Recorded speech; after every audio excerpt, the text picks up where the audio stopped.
Okay. Good there. Yep.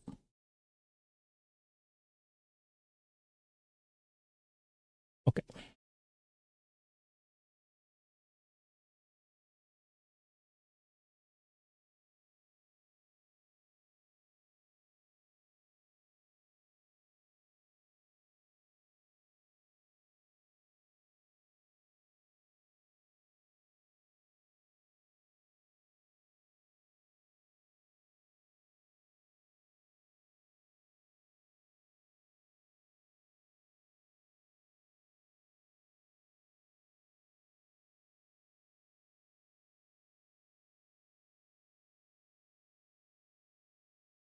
All right.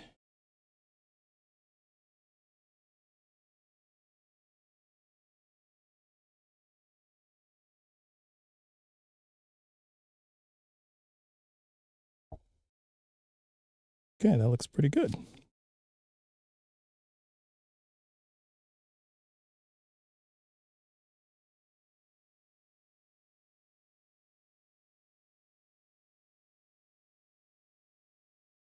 All right. Welcome in, everybody. Thank you. Thank you. Thank you.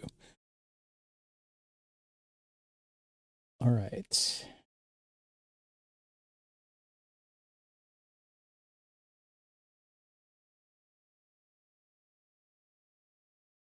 Welcome in and happy Monday.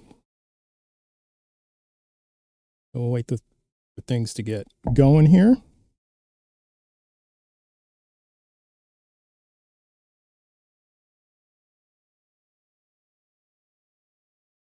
Hope everyone had a good weekend.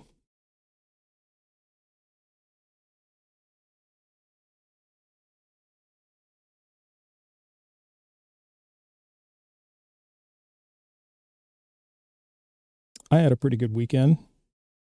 One thing that my wife is really holding me to is winding down on the weekends.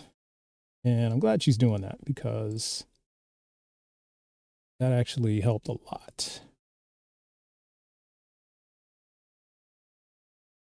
Being able to decompress and unwind. Finished watching Stranger Things this weekend. Did that.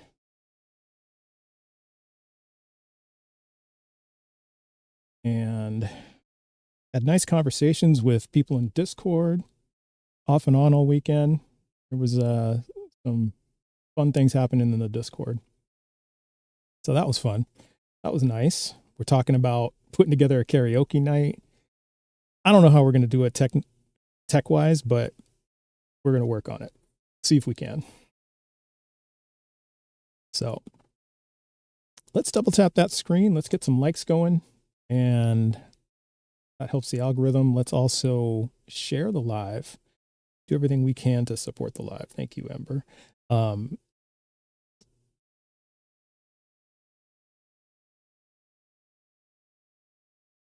Yeah. And so after the wild week we had in the Discord, it was actually nice to get to some form of normalcy, I guess. Maybe levity, or just it just went back to being laid back. Now, I've been busy all morning, or all day so far, so I haven't actually been in there. So that's as of yesterday, last night.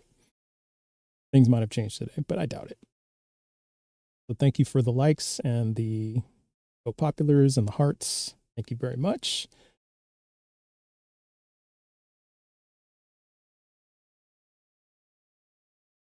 All right, so we have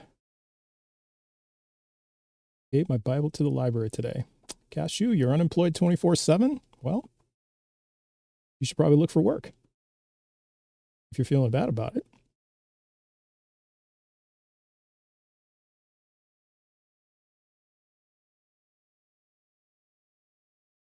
So, and we have super chats enabled on the YouTube side. So, you want your message to be seen, then head on over to YouTube and put in a super chat. That'll ensure that I see it.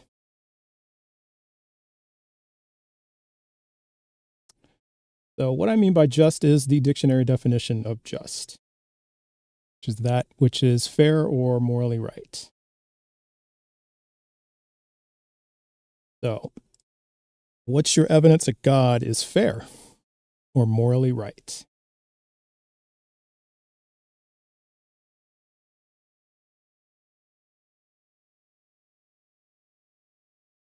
And good afternoon, everybody. / evening. For some of you, it's morning.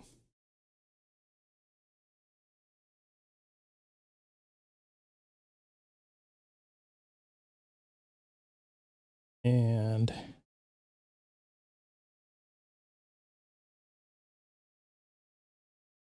I think I like the kick pulls at 20 because 10 minutes, it's really hard to get into any type of depth of conversation. It's really, really hard. So we have to be, I think that's the kind of the sweet spot, and there's mechanisms to make it shorter. So you can hit the live goals. You want to make it shorter, or you can give a jellyfish and that will immediately end it. So, chat has lots of governance here. And I think it's interesting because I think chat has a lot more governance than a lot of other live streams. So that's what we're looking at. Tuesday morning in Australia. Good morning to you, Kylie. Thank you for being here. Glad you're here.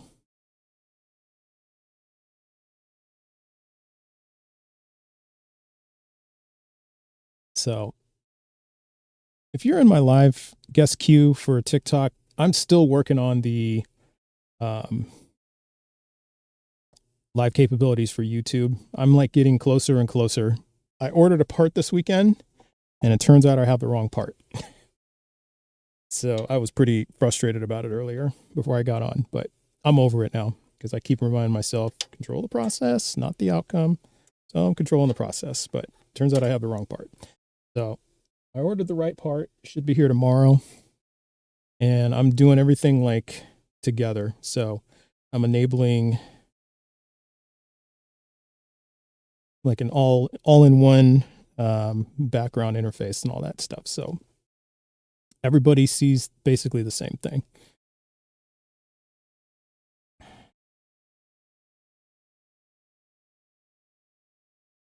So look forward to the day when folks are prosecuted for forcing their beliefs on children. Yeah. Although I would like a more clear definition on that line, right?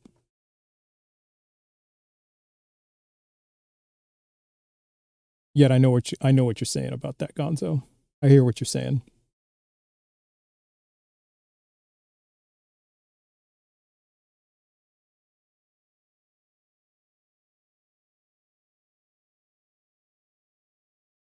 Were you once a Christian? Yes, I was. New atheist, so freeing. Welcome, Chelsea. Yeah. I will say I sleep a lot better as an agnostic atheist. If you're an atheist, why do you care if God is just or not? Because it affects my life, Mo. It has a profound effect on my life. We have legislation being passed based on this God. We have people coming to my door. We have people approaching me at the grocery store, people sending me stuff in the mail. And it's not too much to ask. You're so sure that this God exists and this God is just, demonstrate it. Every once in a while, yeah, not very often, Colin. Because I think it is. I do, however, have deconstruction space in my Discord and got a lot of support and resources for that too.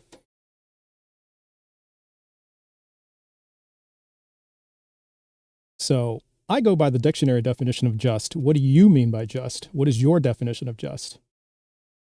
Yeah, lots and lots of resources and other tangential things that are kind of surrounding deconstruction, you know, because it isn't just that, right? There's other pieces to it. And Romans 1:18. Atheism is non-existent. Yeah, that doesn't make sense. Because atheism is simply a lack of belief in any gods. So you can't say it's non-existent. How do you have non-existent disbelief? That's a category error.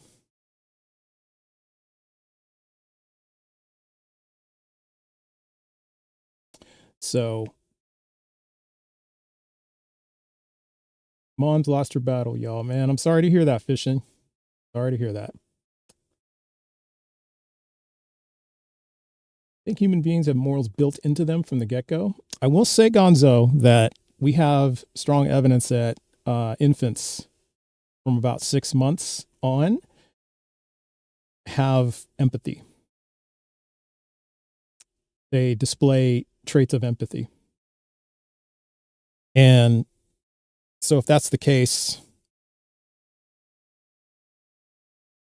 it may not be entirely accurate to say it's built in, but it's like personalities, right? Because babies don't really have personalities at birth. Newborns don't really have personalities, but they develop them as the brain grows. Guess I'm a psychopath because I have no empathy. Well, it's not for me to decide. But it's pretty nuanced, right? It's not something that it can be described in like 30 seconds. So you request up by looking at the bottom of your phone, tapping the blue and pink people, and that will get you into the guest queue. All right, looks like we've got enough folks, at least on the TikTok side, to have some conversations here. So let's bring up our first guest. So if you're in my guest queue, please be at least 18. Please be a believer in the God of the Bible, the Torah, or the Quran. And I may, on very narrow exceptions, talk to a person who believes that a mind created the universe. And then also, please have evidence that your God is just.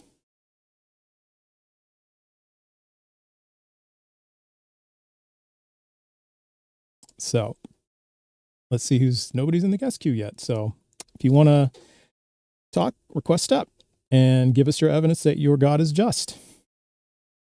Now, I would say I have a hard time believing it because it seems to me that the Abrahamic God, at least, does not meet the 5 pillars of justice. So if we look at the 5 pillars of justice, which is basically the bedrock of, well, at least the American justice system, but lots of justice systems around the world.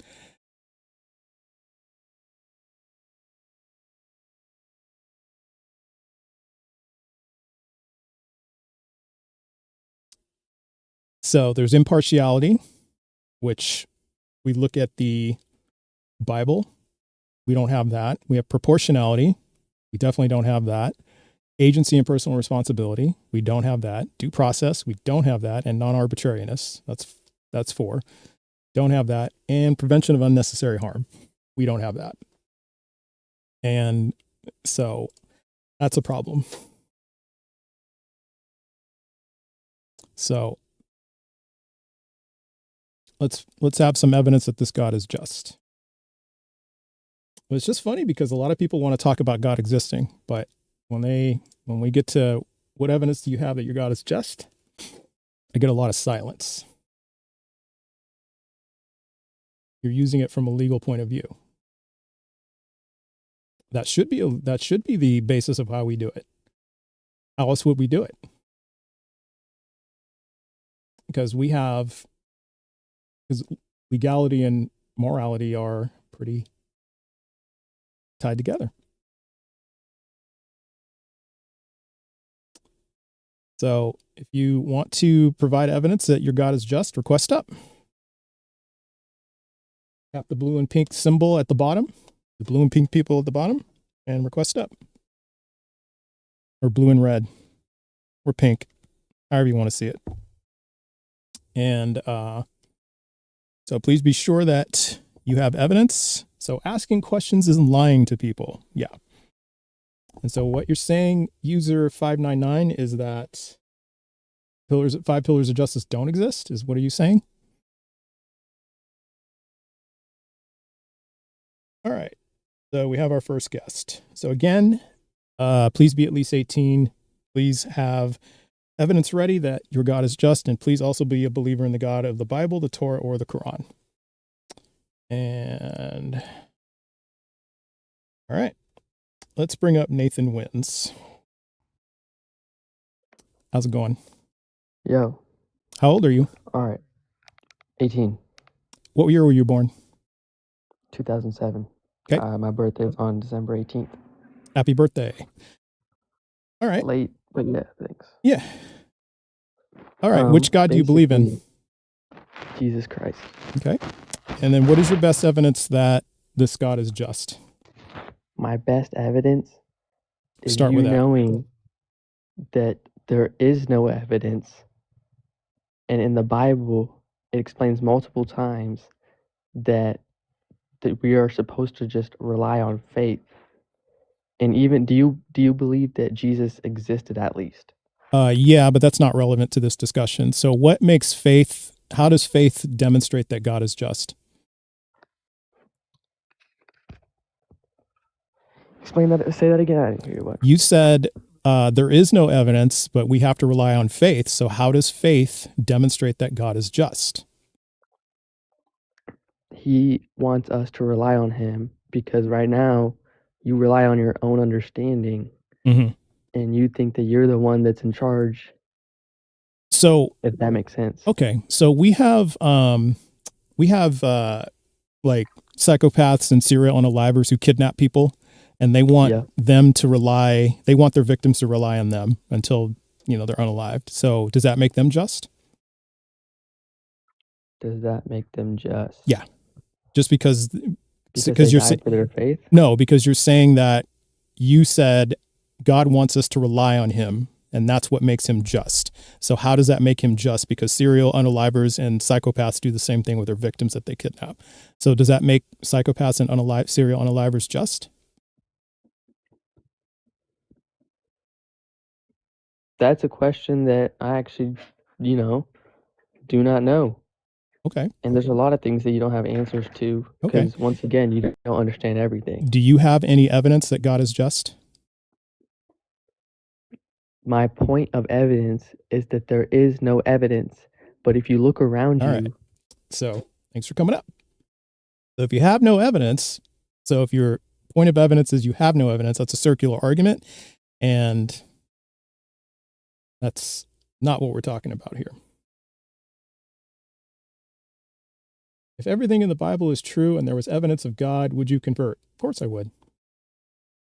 But that's the problem. We don't have any evidence. So, all right. So again, you're in the guest queue. Please be at least 18.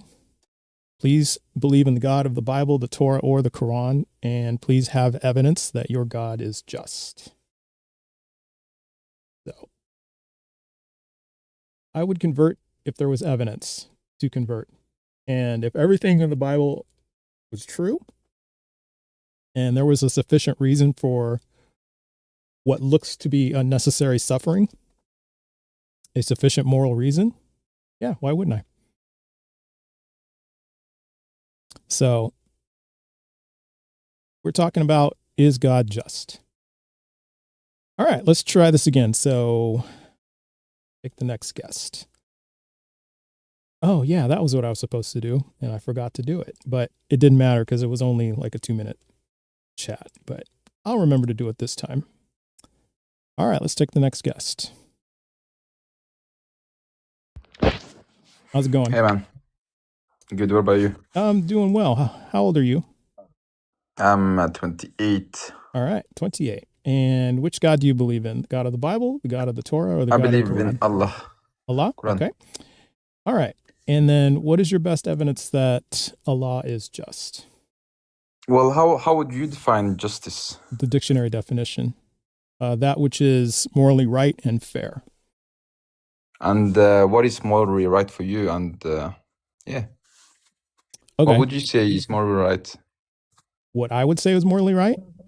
Yeah. That which is promotes freedom and well-being. Well, that's subjective though. No, it's not. It's freedom and well-being. Yeah. So when we think about freedom and well-being, when you think about people needing to survive and flourish, can you think of a situation where a person can survive and flourish without freedom and well-being?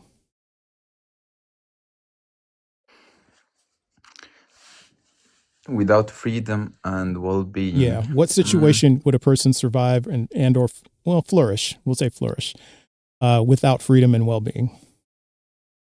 Well, they would probably not flourish. Yeah, probably flourish. Okay. So I would say probably that not flourish. I said. Okay. Not so flourish. So that's why I think it's objective because that's two things that we need to flourish. Freedom and well-being. If one person, said like, I don't believe in that. I believe in that I am better than the other person, and that person should be subjugated to me. Well, what would you say then against that doesn't mean that it's subjective. That just means that person's logic is flawed. So I would say, because I use the laws of logic to determine, because I'm an objective moral realist. So the laws of logic are the grounding, the foundation, and the pillars are freedom and well-being. So you just conceded that you can't think of a situation in which a person can flourish without freedom and well-being.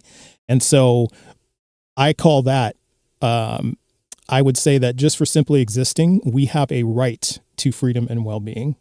So if we have a right to freedom and well-being, and a person like you said, hey, I'm going to subjugate you to me, for example. Let's just say I say that to you. I say, you're subjugated to me. Would you say that I'm removing your freedom and well-being?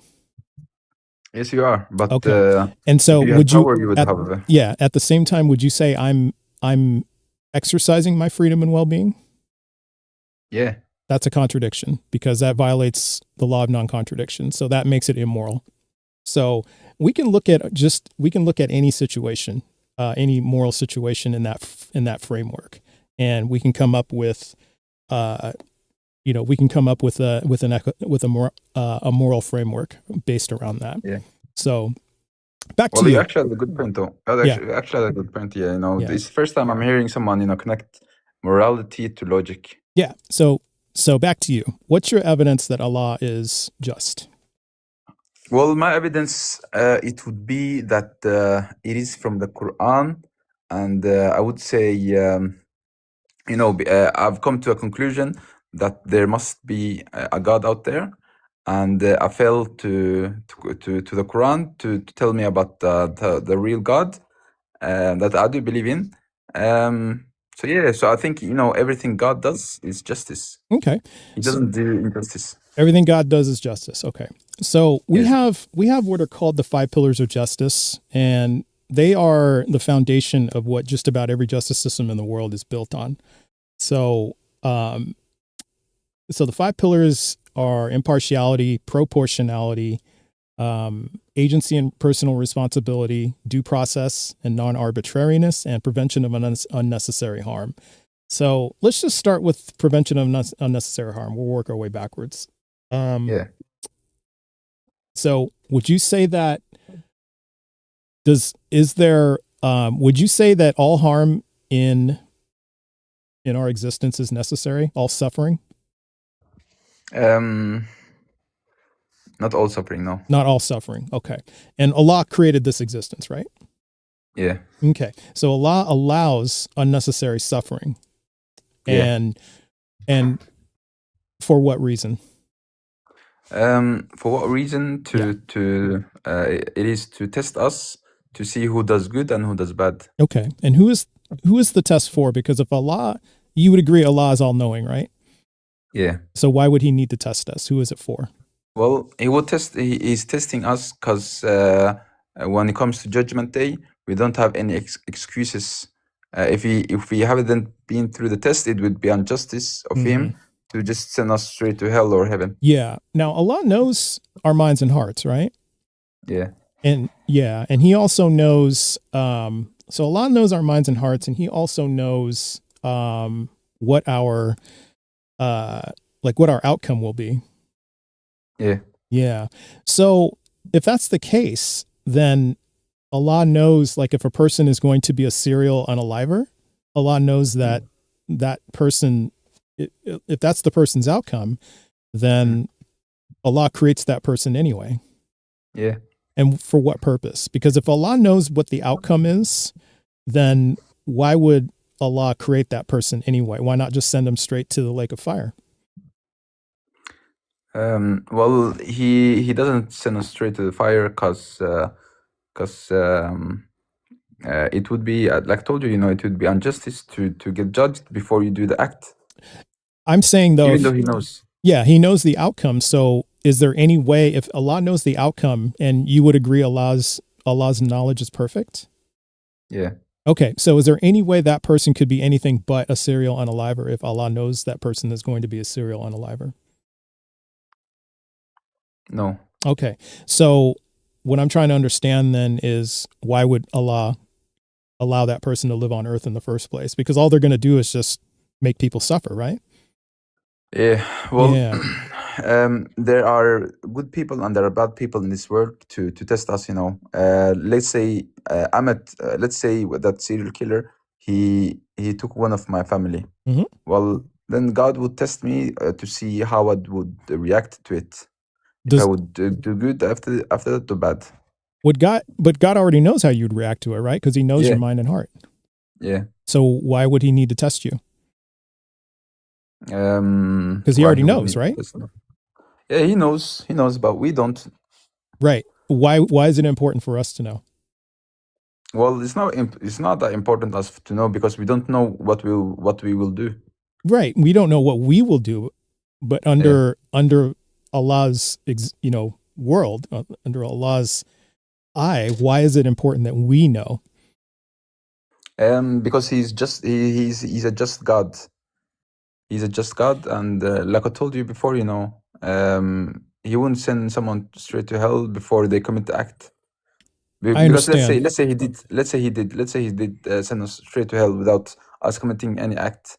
Well, then we would have a word against him and say, God, you are doing us injustice by just sending us straight to hell. We haven't even done anything. Sure. Yet he knows what we're going to do. And so is that just for the victims of the serial unaliver? No, he knows everything. He knows everything. Yeah. So how is this justice for the serial unalivers? How is this fair? They will get their justice in the hereafter. They will get their justice in the hereafter. Yeah. Okay. And so what you're saying then is, because they'll get their justice in the hereafter, that makes it okay for these people to suffer now. Yeah. Yeah, that's wild. That's crazy. No, yeah, absolutely crazy. Because we have a hadith where it says, there was one person who lived like hell on this earth for many years, and then we take that man and we just dip him into paradise for a millisecond or something, and then we take him out, and then we ask him, have you ever experienced anything bad in your life? And that person who experienced hell on earth, he will say, no, I've never experienced anything bad. He's never experienced anything bad when he has? Well, he has, but he will forget it, because 1 second in paradise will be worth it. Yeah. So what I'm trying to understand then is, if a person suffers here, is he guaranteed a spot in heaven? No, he's not. Okay, so he's not even guaranteed a spot in heaven. So essentially, Allah is creating people just for the purpose of suffering. Well, I wouldn't say they're just suffering. They do have life. They do have enjoyment. They will get their enjoyment here on earth, Yeah. but they will not touch paradise. So Those who don't they'll believe. get their enjoyment here on earth. They won't get Yeah, they'll get some enjoyment. Then they'll be unalived by a serial unaliver. And yeah. then so they're going to be a victim of a serial unaliver.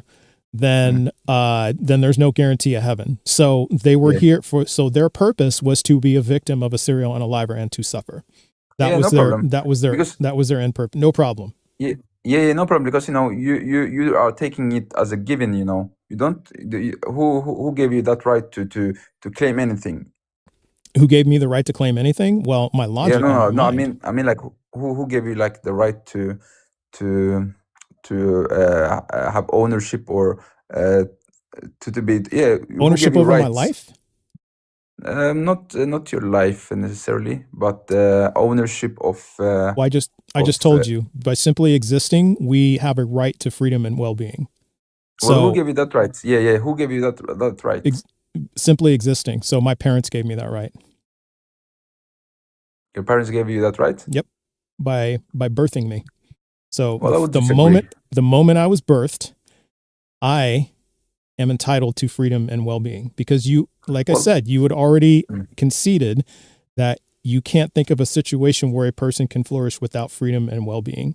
So Yeah. then if you're saying, well, why do we have to flourish? Then that actually puts your position in a reductio, because what you're saying then is that it's okay to have a life of suffering. Is that what you're saying? Yeah.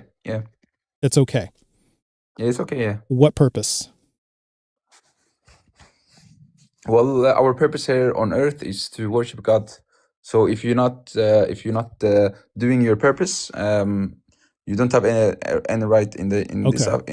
Well, at least in the hereafter. all right. Well, if our purpose here is just to worship God, why didn't God just make us that way, to worship Him? Because it does say, because it says in the Quran that our outcome has already been decided. Allah has already decided all this. So why not just make us, all of us, just worship Allah? That would have just been simple. No, he doesn't want that. He has already angels for that, so that they can't disobey God. But he created us because we can choose good from evil, and those of us who do choose good, we can be better than angels, and those of us who do bad, we can be like lower than I don't know, animals or something. So Allah created us with a choice that Allah already knows is already decided. So Allah has already set our future for us. Yet you're saying we have, yet you do believe that? Because that's what it does. No, I don't believe that. No. Okay. So when it says in the Quran that He does, well, he does know, and our future. It's not that He knows. It says that He's decided it. It's decided. Where does it say that? All right, so we can go. I had a whole list of this. My friend Ems gave me a whole list. Because I believe that we have free will, but whatever we choose, God already knows, and that's what this is written. Yeah. So let me pull it up here real quick. I had it all, and then I lost the list here. No problem, bro. Give me just a second.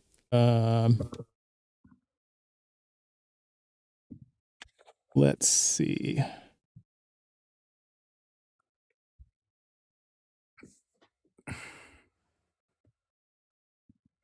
Oh no, that's the Earth Before the Stars. No, that's not it. Sorry. Give me one more second here. No problem.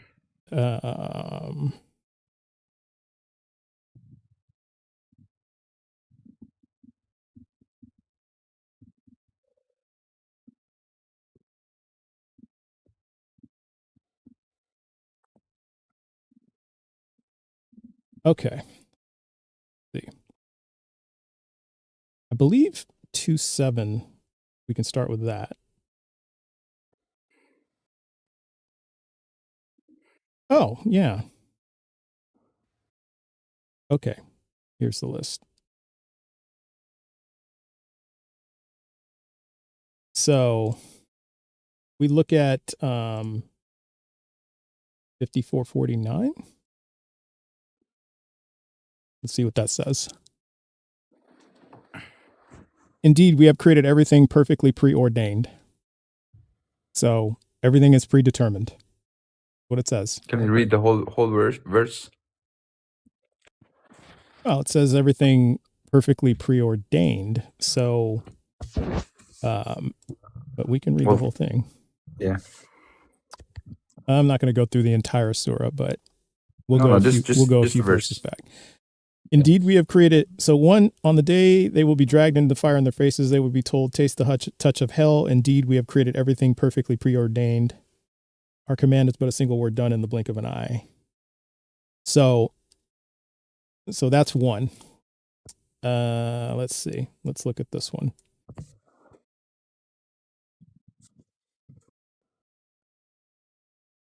No calamity or blessing occurs on earth or in yourselves without it being written in a record before we bring it into being. This is certainly easy for Allah.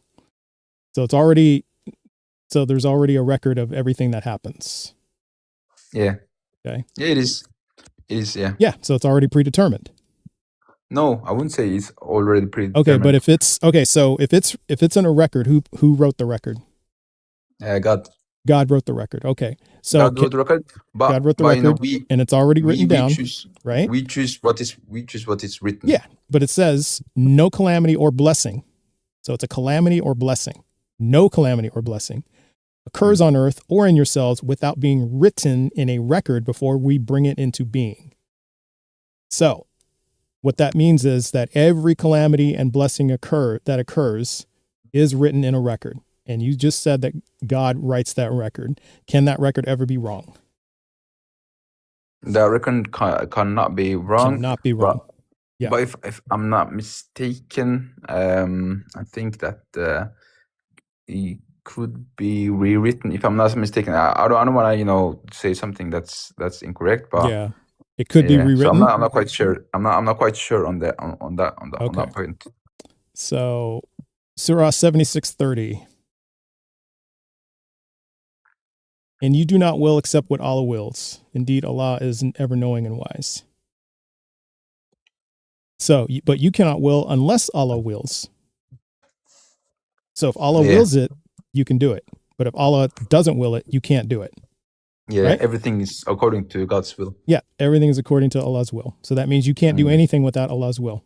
So if it's Allah's will for me to go to for me to eat a turkey sandwich tomorrow at 3 p.m., could I have a ham sandwich tomorrow at 3 p.m.? That's a good question, man. Could you repeat the question? My question is, if it's Allah's will for me to eat a turkey sandwich tomorrow at 3 p.m., could I choose to eat a ham sandwich tomorrow at 3 p.m.? Yeah, you could choose that. Yeah. I could choose that but it just said, we just read it. It just said. No, but the thing is, whatever you choose is written. You cannot will unless Allah wills. Yeah. Okay. So whatever you choose is written. All right. That's what. So everything I choose is written. So if it's written that tomorrow at 3 p.m. I'm going to have a turkey sandwich, can I choose to have a ham sandwich tomorrow at 3? Yeah, you can choose that. I can choose that, despite it saying in the record that I'm going to have a turkey sandwich tomorrow. But the thing is, we don't know what is written for us tomorrow. Okay. So if you choose to eat the chicken or something or whatever you want, that is what is written for you. Is eating a blessing? Eating is a blessing. Yeah, it's a blessing. It's a blessing. So no calamity or blessing occurs on earth or in yourselves without it being written in a record before we bring it into being. So if it's a blessing, and that means that this blessing is written in a record, and if it's written in the record that I can eat a chicken sandwich tomorrow at 3, you're saying that I could choose to have a ham sandwich tomorrow at 3. Well, it wouldn't be written. Whatever, like I told you, whatever you choose to eat, that is what is written, man. It's whatever I choose to eat is what's written. Yeah. Well, I just said to you, it says in there that I'm going to eat a turkey sandwich tomorrow at 3, but I can't change my mind. No, it doesn't say. Can I change my mind? It doesn't say that. It doesn't say that? No, it doesn't say that. Well, you just said you didn't know what was written in the record. You just said we don't know what's written in the record. So how do you know that it doesn't say that? Okay, my mistake. I don't know what's written for you. But what I'm trying to say is, whatever you choose is what's written. But that's what I'm telling you. Yeah. Okay. All right. So it's whatever is written. That's what it's going to happen. So if I can't change my mind once it's written in the record, right? Like I told you, everything you choose, that's what's written. Okay. You do have free will. How do I but choose whatever things you before choose- I've already chosen them? How you choose things before you chosen them? Yeah. Because choosing is a present tense thing. You do it in the moment. How do you choose Yeah. something before you choose it? Well, you decide to choose it. Yeah. Okay, so yeah. So if it's So already written in the record, you're saying Mm. I already made the choice. How did I make that choice? By doing it. But it's already written in the record. I haven't done it yet. No, but when you do it, that's what's written. Okay. All right. Let's pause here. We got to do the kick poll. All right, everybody. It's time for our first kick poll. Having a conversation here, and you guys know what to do. So tap the happy face if you want to keep the guest, or crying face if you want to move on to the next guest. And let's see if I have any. Do I have any mods in YouTube? I don't think we do. So no mods in YouTube. So you can't, or folks, you can't vote on YouTube. Sorry about that. But TikTok, you can vote. So voting starts now. All right. Sorry. I need my mods. I mean, I guess I No, could no start the problem. poll. I guess I could start the poll, but it's too late. I'll do it for the next one. All right. So we'll let this go on for a minute. Yeah, but I think that's the problem that I have, is that you trying to explain this, saying we have some choice here when everything is like predestined and pre-written. It doesn't seem like we have a lot of choice here. Maybe we have the illusion of choice. So maybe when I get to the moment at like 2:55, when I'm hungry and I decide, when I'm hungry and I want something to eat, maybe it looks like I can choose between like ham, chicken, or turkey. But if it's written in the record that I'm having a turkey sandwich, I don't see how else I could make a choice. Well, are you saying that we don't have a choice, according to what we believe in? Not according to how you're describing it. I mean, I'm not sure if we have free will or not. There's, I'm kind of on the fence about it, but just the way you described it, it just doesn't make a lot of sense. Yeah, well, I know it's a bit tough. It's a bit hard to explain it, but for me, it makes total sense, bro. Got it. All right. Well, hey, I appreciate you coming up. Yeah, thank you, right, bro. enjoy the rest of your too. day. It was nice All right. having a Yeah, conversation. it's a good conversation. Thanks. Yeah, have a nice night. You too. All right. Yeah. Just if everything is predetermined, predestined, and already written in the record, as it says in the Quran, if it's already written in the record, how do you have a choice? I mean, you may have the illusion of choice, right? You may have that illusion, but I don't see how you actually have choice. That doesn't make a whole lot of sense to me. At least in the Quran.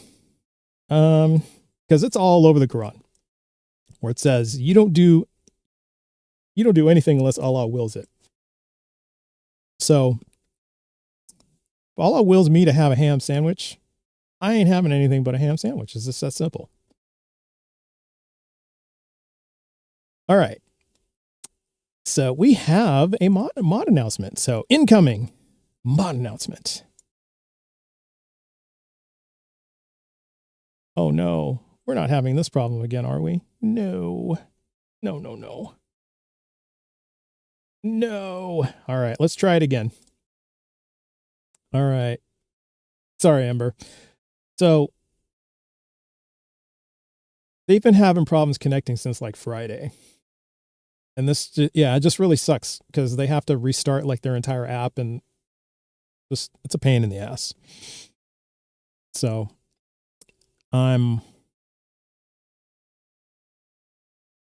totally understanding and empathetic of that.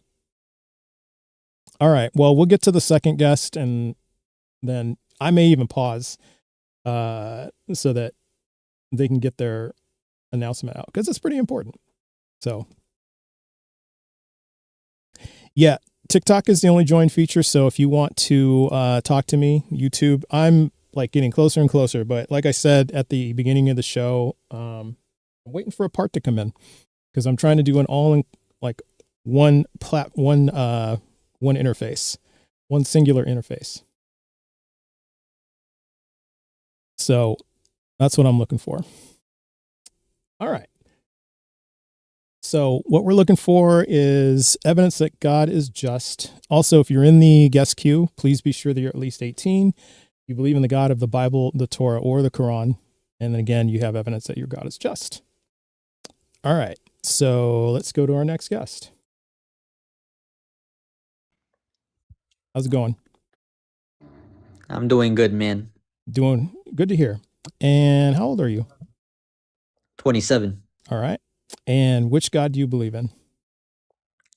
Jesus Christ, the God above all gods. Okay. And what is your best evidence that God is just?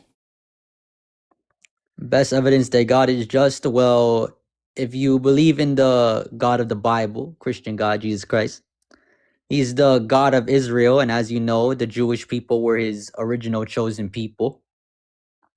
But because he is so just and loving for everybody in the planet, not just his chosen people, because the Jews chose to crucify him and reject him the first time around, he is patiently waiting until majority of the world comes to repentance. And then at the end, the Jewish people, because they're seeing everybody else get saved and blessed by God, the Jews in turn will finally accept Jesus as their Messiah. But that's not until the end of the prophecy. We're not there at that point yet. Okay. But this is the best evidence to why Jesus is a just and loving God. So if I'm hearing you right, you're saying that the best evidence you have is that Jesus was crucified by the Jews? Nope. I'm saying the best evidence is that God is patiently waiting until the whole world comes to repentance because the Jews rejected him the first time around. Okay. So he's waiting until everybody comes to repentance because the Jews rejected him the first time around. And why do we need to repent? Well, the reason why you need repentance is because what's your name, host? Trust. What nickname? Trust. Your name is Trust. Okay, Trust. So do you admire your life? Do you like to be alive? Yeah, I do. All right. Well, if you like living here, being in your own body, talking to your friends and family, Mhm. having human experiences and stuff like that, whether you see it or not, believe it or not, is you could enjoy your life because of what God did for you. And the grace he shed on us abundantly, whether you believe in him or not, is the thing allowing you to enjoy your life like how you do. Okay. And if you don't want eternal life with God, God will respect your wishes, and everything that you're claiming to enjoy right now, you will not have that in the afterlife. All Why? right. Because So you're let telling me me yourself jump in that you don't because want I gotta God stop in your life. I gotta stop the preaching. So help It's me. not preaching. Yeah, it's preaching. So help me out here. So what you're saying is that since I enjoy my life, I have to because repent means to seek forgiveness for wrongdoing. So what wrongdoing have I committed? Yeah, you're incorrect about your meaning of the word repentance. Repentance in the Bible is to change your mind about God. It's going from unbelief to belief. It's Okay. not necessarily how do you go from stopping all right, like, we'll just take we'll take your definition. How do you go from unbelief to belief without evidence? Oh, that's simple. You feel it. You can't deny the spirit. What if I don't feel it? If you don't feel it, it's showing that you're very rebellious towards God and his How do you creation. know that? Because I just asked you, do you enjoy your life? You said yes. Yeah, I enjoy my life. We know that all life comes from God. How do you know that? For you What's your not evidence wanting to hold on. What's your evidence that all life comes from God? Life can't come from non-life, so it takes more faith to How do you know that? in. What's your evidence of that? answering your questions and you just keep on rebelling. You, Well, you see the because problem no, in no, the no, chat, it's not. right? It's not rebelling. He It's just because you fighting keep back making. against everything All I right. say. So you keep making statements. You just want me to accept what you're saying is true without any evidence. I asked you, what is your I evidence? gave you clear evidence. What You are you didn't give talking me. about? You just made a claim. You made your claim was life can't come from non-life. What is your evidence of that? How did you determine that to be true? Well, you could look. You look at a building. You could agree that the building has a construction worker that Sure. designed that building. Yeah, because So we now can. look at humans. Yeah, because Who we designed have. these humans? Yeah, because we have evidence that Did the humans human built just buildings. magically pop up like Houdini? No, No. right? Nobody. Exactly. So I where don't did the believe that. humans come from? Tell me now. I'm asking you now. Where did the humans come from? Evolution through natural selection and abiogenesis. That's the evidence that we have. Has that been proved? We have evidence of that. So what is That your? has not Hold been on. proved. You are Hold on. lying right now. You Hold- are literally lying. Did I right say now. okay? Stop lying. Did I say evidence or did I say proof? Which word did I use? Oh, jellyfish. All right. Oh boy. Jellyfish was sent in. Oh well. We were just getting warmed up. All right. Yeah, that was interesting, huh? Jellyfish just like, hey, you know what? No judgment, but jellyfish is jellyfish. Them's the rules, right? It's what it says. Jellyfish removes guest immediately. So,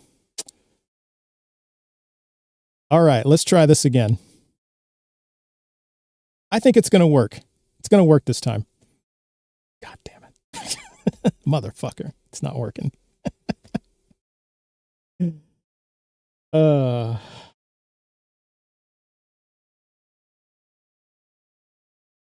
damn. I don't know what the fucking deal is. Oh, yeah, I'm trying to refrain from using F words because it's affecting the monetization on YouTube. So I gotta watch it. I know, man. It's annoying. I don't know what the deal is. All right. Well, let's try it again. Dang. Have y'all ever tried Domino's cookies and apples? They have cookies and apples? Interesting. Never tried them. Now, I've had McDonald's apples in a pinch. Like I've had those. And they're apples. What are you going to do? It takes more faith, like faith is supposed to be a bad thing. You're not supposed to enjoy life if you're a believer. I don't know. I mean, maybe. But yeah, I just simply asked the last guest. He just said, we all know that God created everything. How do you know that? How do you know that again? I don't believe that. All right, let's try it again. 4 times a charm, 3rd time's a charm. This is so annoying. I wonder if you have to don't tell me you have to uninstall, reinstall. I hate to say that, but maybe that's why. This is just annoying. Yeah.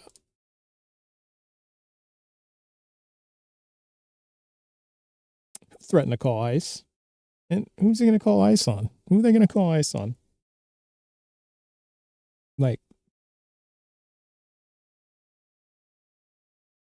All right. So let's go to the next guest. So if you've entered the guest queue, please be at least 18, believer in the God of the Bible, the Torah, or the Quran. And also, please have evidence that God is just. Can I ask why you don't believe there's a God? Because no one can answer this question, what's your best evidence that God is just? Got 3 people up and nobody can answer the question. So maybe we can get an answer from the next one. That's part of the reason. What do I got a gift to kick SB from the whole live? What did SB do? Well, I'll let my mods handle that. So if SB's been out of pocket saying things, then I got mods that'll handle it. Oh, somebody, my bad. I'm old, man. I'm an old head. So sometimes I'm not going to get these things. Does your subjective morality determine what is just? I don't have subjective morality. So that's quite an assumption. What does it mean to be just? The dictionary definition, generally accepted definition of just, which you all use except for when somebody asks you why God is just. Then you want to change the definition. So let's go to JT Tuttle.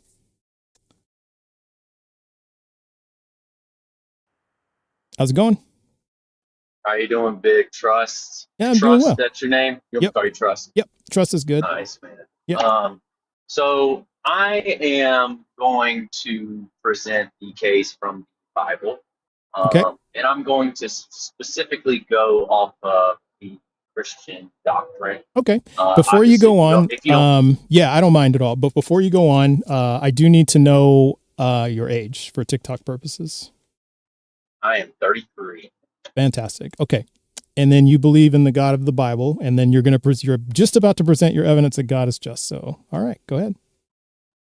Right. And this is going to be according to, Christian doctrine. Obviously, if you don't believe in Christian doctrine, you're going to have a pretty quick rebuttal, but this is just through the Christian doctrine. So Okay.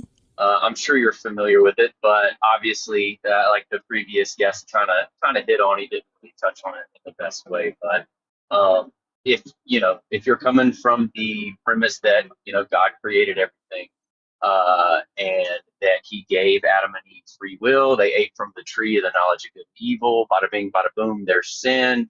There's all that stuff. We can cover it later. But to answer your question about God being just, the old what would you say? The old covenant, I guess, was that there were, the Torah, and what a lot of modern day Jews believe is that there needed to be a mediator between, God's people and God. You had the high priest, you had Moses, you had a bunch of different people. But basically that old law and that old covenant pretty much said that, hey, what justice is, what you deserve. Like I said, this is coming from a biblical perspective here. Is hell, is sin. God is perfect. You guys fucking suck.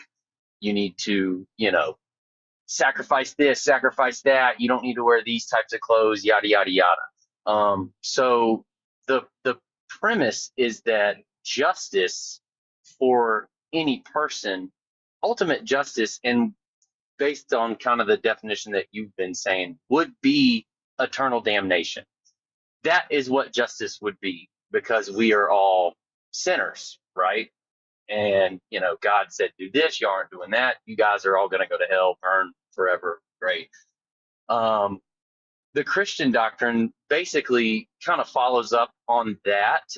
And that's the reason for Jesus dying on the cross. It was basically a new covenant. He, yada, yada, yada. So in essence, justice would be going to hell. Okay. But let me stop you right there. Scripture, I've given you like 2.5 minutes to do this. So let me stop you right there just so I can kind of clarify some things. So if I heard you right, you're saying, JT, that the justice for us would be for us to just go straight to hell. Correct. Okay. According to the scripture. Okay. And so does this, when exactly is this to happen? Like, does this happen at the moment of birth? Well, according to the scripture, you would be born into sin. The moment of birth. Okay. So if a baby is born and immediately dies, it goes straight to hell. Well, that is where we can dig a little bit deeper. You can definitely pull off little questions like this, and they are very hard to answer. I would argue that there is no answer. There is no answer? Okay. Those are very tough questions. Okay.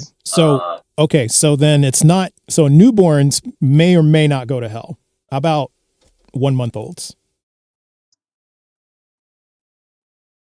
I mean, like I said, your question was, is God just? Yeah. And prove it according to the Bible. So my argument. Well, what I'm trying to determine is when because I'm trying to see, because if you're saying we're from first you said in the moment of birth we are it is just to send us to hell. Then when I kind of pressed you on it, well, you said, well, I don't know about newborns.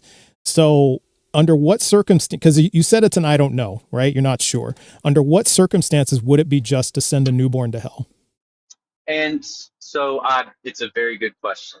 And that's where I would kind of fall into more of the category of like, it truly is an I don't know. And from someone who, believes in the Bible,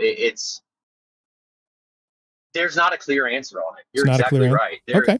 There's not. There's Okay. definitely not. But I think if you, like I said, this is based on the doctrine from the Bible. Okay. We're talking about what it says. All right. You know what I mean? Well, I'm trying to understand then at what age is it appropriate to send someone to hell? Right. And so, like I answered that a couple of times with, I'm not God. I didn't write the shit. So I do that. There are many questions like that Yeah. are very hard to tackle. Okay. And I was addressing your question, which I might have misunderstood it a little bit, is how is your God just? And according to the biblical and more so the Christian doctrine, the justness comes from Jesus dying on the cross. Okay. And it would even be you would take that, I wouldn't even say just, it would be also more the words of mercy and grace would kind of be what the doctrine teaches. It's like, hey, we all deserve this, but this atonement for our sins, the new covenant, the new law, that is where I would say on your one specific question, I'm not talking about babies going to hell. I'm talking about your question is, how is your God just? Right. That But would be the my way answer according to the doctrine. like one way you can see if God is just is to determine, because I'm trying to understand, like, because you said, well, I don't know at what age a person is fit for hell. Yeah. And so what criteria are you using to determine, because you said we all deserve to go to hell. So I'm trying to understand the criteria you're using at what, because we've already exposed something here that you said, because first you said we all deserve to go to hell. I asked you from the moment of birth. First you said yes, and then you kind of walked that back, which understandable, because I mean it's kind of grisly to think that babies just go straight to hell. So I get that. But what I'm trying to understand then is, what is the threshold? Like, is it an age? Is it you do something? What is it that? Because we've already seen, well, there seems to be this gray area of, at what age is it you go to, you're eligible for hell, you're hell eligible. So there's this age, right? But I'm trying to understand what the cutoff is, because see, that's one thing about justice, is that there's clear lines. Like, it's not gray, it's not an unknown. It's, it's the principle of impartiality, right? So that means that we have clear lines. So what is the clear line for you to say, okay, person A, because they are this age or they did this, you're going to hell. You're hell eligible. Right. For me, the scriptures are not very clear on that. And that's just an honest answer. Yeah. And if you want my personal answer to, like you said, for me, specifically me, JT, my answer would be, I don't know. I'm not God. That's kind of where I would fall, kind of on Okay. that question. Okay. So it sounds like then, because, I went over the 5 pillars. I don't know if you were here for that. Here, I'll go over them again. And the 5 pillars are of justice. It's like what the U.S. justice system is built on. And it's what almost every modern justice system in the world is built on. So what we have is, so what we were just talking about is due process and non-arbitrariness. So non-arbitrariness means that there's clear lines. Like, basically when you've screwed up, like when you've committed when you've broken a law, for example, right? Like, for a fact, if I break this law, there's a good chance I'm going to go to jail. If, and if the justice system proves, beyond a reasonable doubt that you have committed this crime, then and if a jury finds you guilty, then you will most likely get a sentence, right? The judge will most likely issue you a sentence. So that's what non-arbitrariness means. Now, are we perfect at it? Of course not. We're not perfect at it. But, in principle, that's what it is. So what we just saw here is, it sounds like if we don't know, like we don't have clear delineation of what constitutes hell eligibility, then that violates pillar 4 of non-arbitrariness. And so to me, that is evidence that God is not just. So that's one piece of evidence that God is not just. So do you want to hear the other 4 pillars? No. You're. I think I have a somewhat of a response to that. I definitely understand where you're coming from. But like I said, if we're speaking from the Christian doctrine, Yeah. if God made everything, all right, and He, I heard you talking to the other guy about predestination, this, that, and the other. It would not be sufficient to apply, human parameters to whatever He's doing. Does that make sense? Kind of what I'm saying? Okay. So, and by the way, Meep, yes, props to you. I should have said heligibility. Yes, you're absolutely right. So you got it. Props to Meep. Now, as far as that goes, JT, what you're saying, if I heard what you're saying is, we can't apply our own standards to God. And why not? Because He's God. I mean, Why does that matter? I think that it does matter, because if you're looking from it through the Scripture, He's omnipotent, He's before time, He's during time, He's His laws. Let's just say, if we're looking at like the laws of physics here on Earth as opposed to somewhere else, if He is a spiritual being, if He's the creator of everything, then His laws and His rules for the universe and the way that things go would be not manly, if that makes sense. Okay. It wouldn't be a human parameter thing. So you're exactly right. They're tough questions, man, and they're good questions. They're very, very good questions. Okay, so and that would be, I think, the Christian response to kind of what you're saying. Okay, so what you're saying is, since God created everything, whatever God says goes.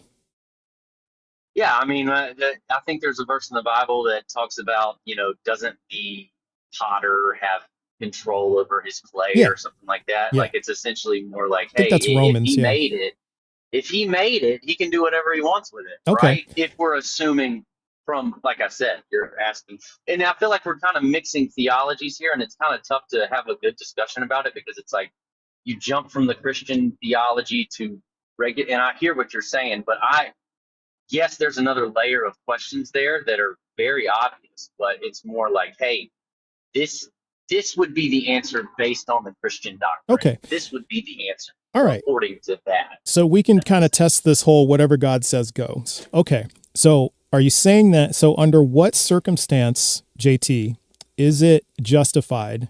What moral principle, I should say, let me ask it this way, excuse me. Let me say it again. What moral principle justifies graping another person for their partner's infidelity? Great. Elaborate on what you mean by graping. Grape. Well, I can't say the word. It's when you try to have schmexual relations with somebody without their consent. Grape. But we have to use the word, because we can't say the R word. All right. So right. So here I'll ask it again. So under what circumstances is it? What moral principle justifies? Let's just say a spouse graping a spouse for their spouse's infidelity. What moral principle justifies that? Graping a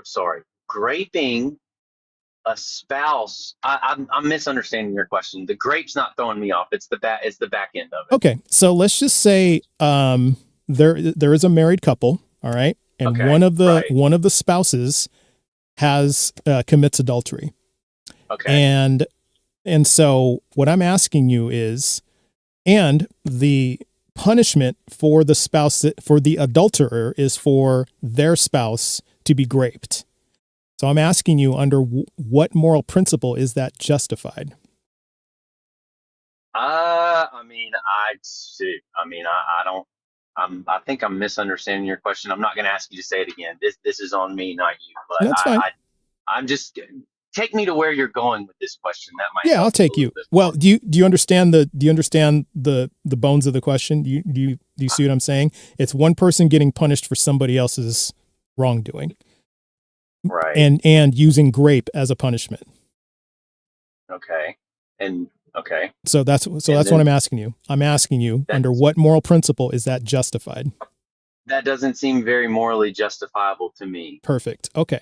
So if we go to 2 Samuel, here, I'll bring up that screen here in a second. Can everybody see my screen? And more importantly, can everybody hear me? Can you hear me, JT? I can hear you. Yeah, Okay. And can you see my screen? yeah. Yes, sir. Okay. So you see fantastic. It worked this time. Okay. Because I've been working on this for a while. So glad it finally worked. Okay. So let's go to 2 Samuel 12, 8 through 12. And I'm going to issue a warning to chat, viewer discretion advised. We're going to be talking about grapes. So if you're sensitive to that, you may want to mute or go to another channel. So very sorry about that, but this is important. Okay. So, so have you read 2 Samuel?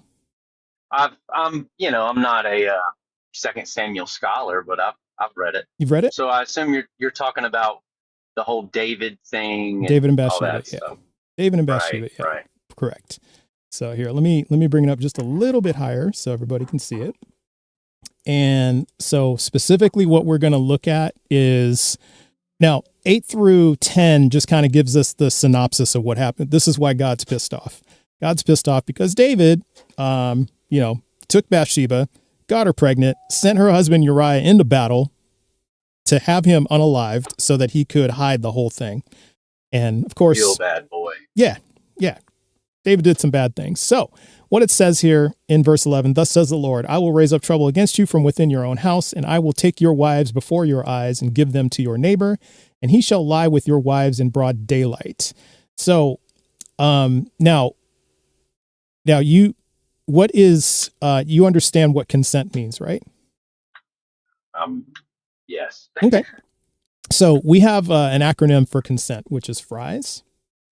Okay, gotcha. And Grapes and fries. yeah, grapes and fries. So here, let me pull up the I got to memorize this, but I can, it's actually easily searchable. So the acronym FRIES refers to freely given, reversible, informed, enthusiastic, and specific. So that's what consent is, right? And so in this passage here, in verse 11, do you see anywhere where the wives gave consent to this? And if so, point it out. No, they didn't. Okay, so that means they were graped, because if you read up forward to chapter 16, it all happens exactly as God said it would. So now you had previously said there's no circumstance in which a spouse should be graped for their partner's infidelity. Now, in this case, it's infidelity and second degree unalivement, because David caused Uriah to be killed in battle. So it's for murder and for adultery. So I would assume then that there's still no justification for having the wives graped for adultery and unalivement. Would you agree with that, or does that change? I mean, I would agree with that. Okay. I believe I'm trying to figure out where, because I mean I could be mistaken, but is it a God ordered thing for this to happen, or is this it the says, actions of David and Samuel? well, it says here, thus says the Lord, I will raise up trouble against you from within your own house, and I will take your wives before your eyes and give them to your neighbor, and he shall lie with your wives in broad daylight. So where do we bring in, and once again, this is kind of another thing that's definitely very hard to understand. but you know, the what's the word I'm looking for? Like the regular practices of this particular period of time. Obviously, by our 2020, I almost said five, our 2026 standards, this is absolute fucking crazy nonsense. But I mean, when we're talking about, you know, I guess in the BC era where Mhm. all, I mean, that's kind of how the world worked back then. Am Okay. I right? I mean, Oh, I'm not a yeah, I would historical. agree with that. This is the Bronze Age, and this is how the world worked back then. Now, under the Christian doctrine, is God all knowing? He is. Okay, and does that mean then that at the when God created existence, did God know in 2026 that this would be absolutely batshit crazy?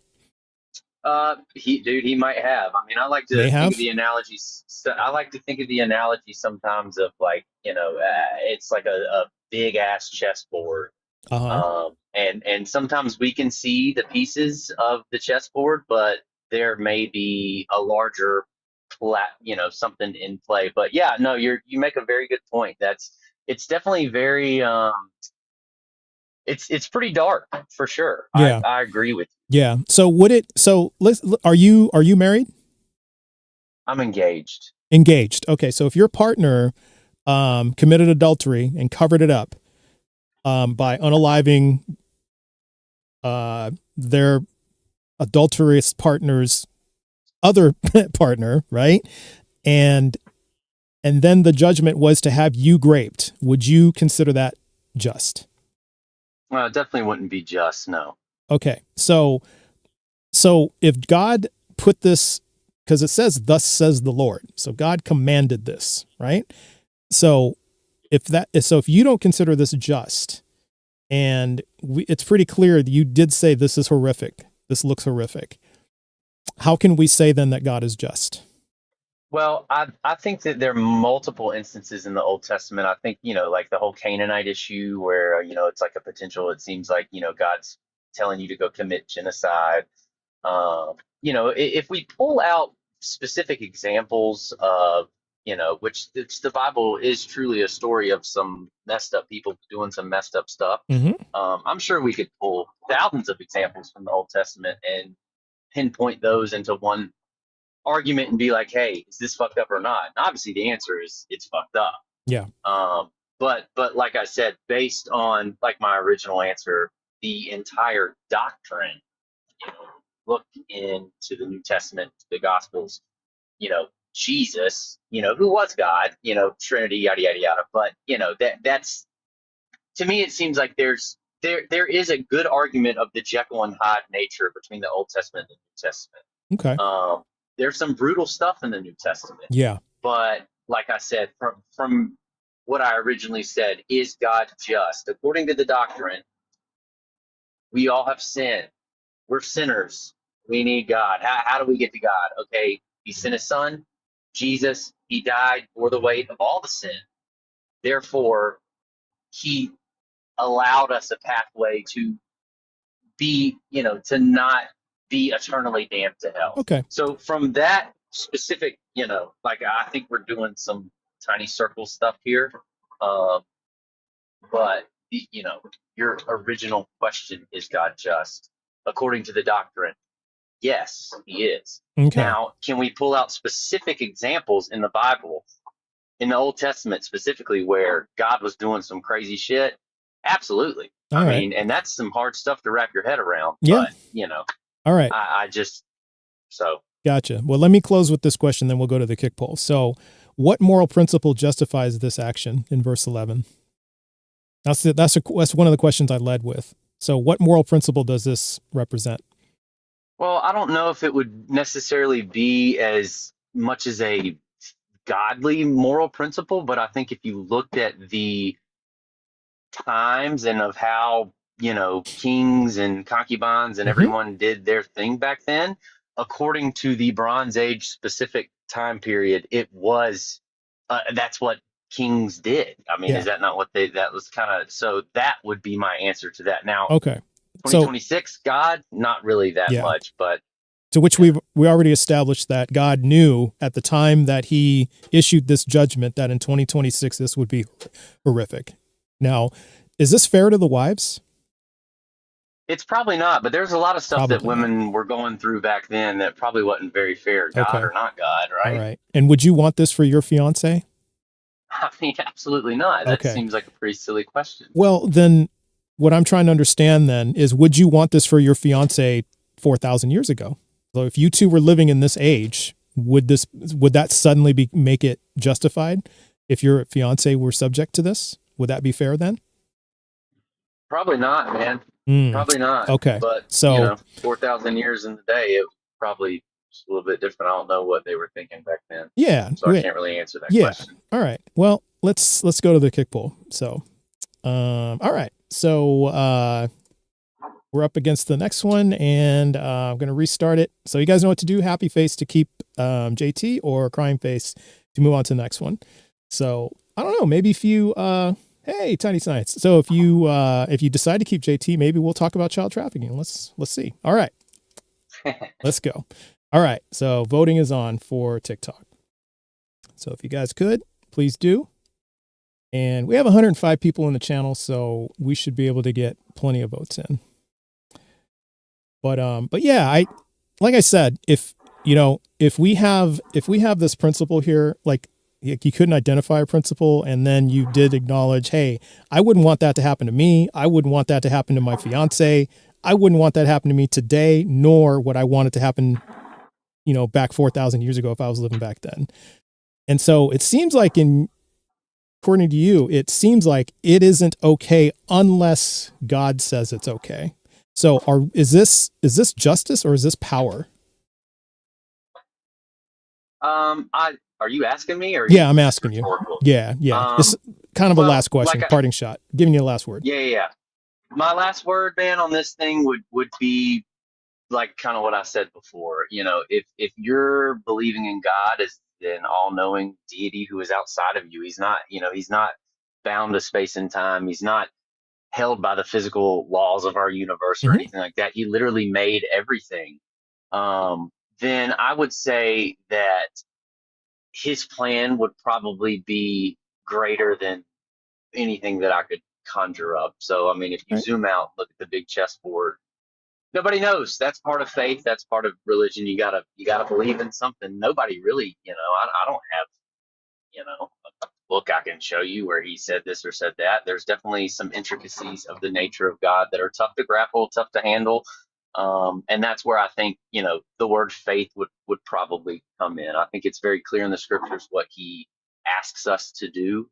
If you believe in him. So, those one-off questions, man, they're definitely tough. I see why you get a lot of engagement on these lives. All right. There's really no fucking answer. All right. So one last question then, because you said it's clear what the scriptures ask to do, right? And so based on what you just read here in 2 Samuel, from that lens, if you heard the voice of God, this is the absolute last question, I promise, but if you heard the voice of God, JT, telling you to go grape somebody to administer justice to them, would it be justified for you to do that? No, it wouldn't, man. But I mean, if you look at one tiny passage in the entire big book of the Bible and you don't look at it in its entire context, I feel like you're not really studying it the way that it would supposed to be read, if that makes sense. Fact or fiction, All right. Well, hey JT, appreciate you coming up, and enjoy the rest of your day. All right. Have a good one. Yeah, man. You too. So, wow. I mean, we did look at the entire context. That's the problem.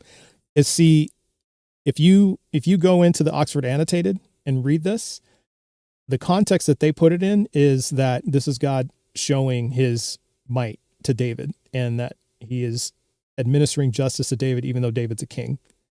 So this is what it says, that God is showing his sovereignty. It doesn't mention anything about the wives, nothing. So we are actually putting this into the entire context, because nobody takes it from the point of view of the wives. Would you be open to the Islam point of view? Man, I just had an Islam guest up and asked him a lot of these same questions, and it did not make sense. So, chat, thank you for sticking with me on that. I know it's a pretty touchy subject, But yeah, where is grape mentioned? Well, we just went over that MT design. So what I suggest you do is go to the YouTube recording, because it's being recorded on YouTube, and play it back. I only take it from the POV of the wise. Yeah. And see, that's the thing, Yo-Yo Mama. If you take it from only the point of view of the wives, it is, wow. Like, you can't unsee it. And see, that's the thing. As a Christian for over 30 years, as a former Christian for over 30 years, I never saw it from that point of view because, patriarchal, right? Totally patriarchal. So I'm looking at it from the lens of this. So that's what we're looking at. And on top of that, if you don't think it's grape, all I know is, the only question I have for you is, how often do you notice ladies covering their drinks around you? That would be my next question. If you don't think that's grape.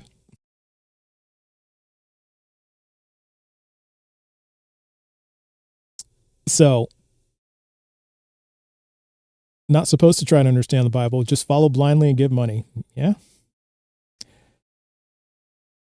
So, if you're trying to talk to me in chat, not 100% guaranteed I'll see it. If you want 100% guarantee that I'll see it, consider doing a super chat on YouTube, because that is like highlighted and I can see it. Like, I can't mistake it. And I check it like after every discussion. But if you just try to talk to me in chat and the way it rolls, good chance I'll miss it. So just trying to help you out. But yeah, you're more than welcome to ask me questions. That's what I'm here to do. I don't drink with women like that.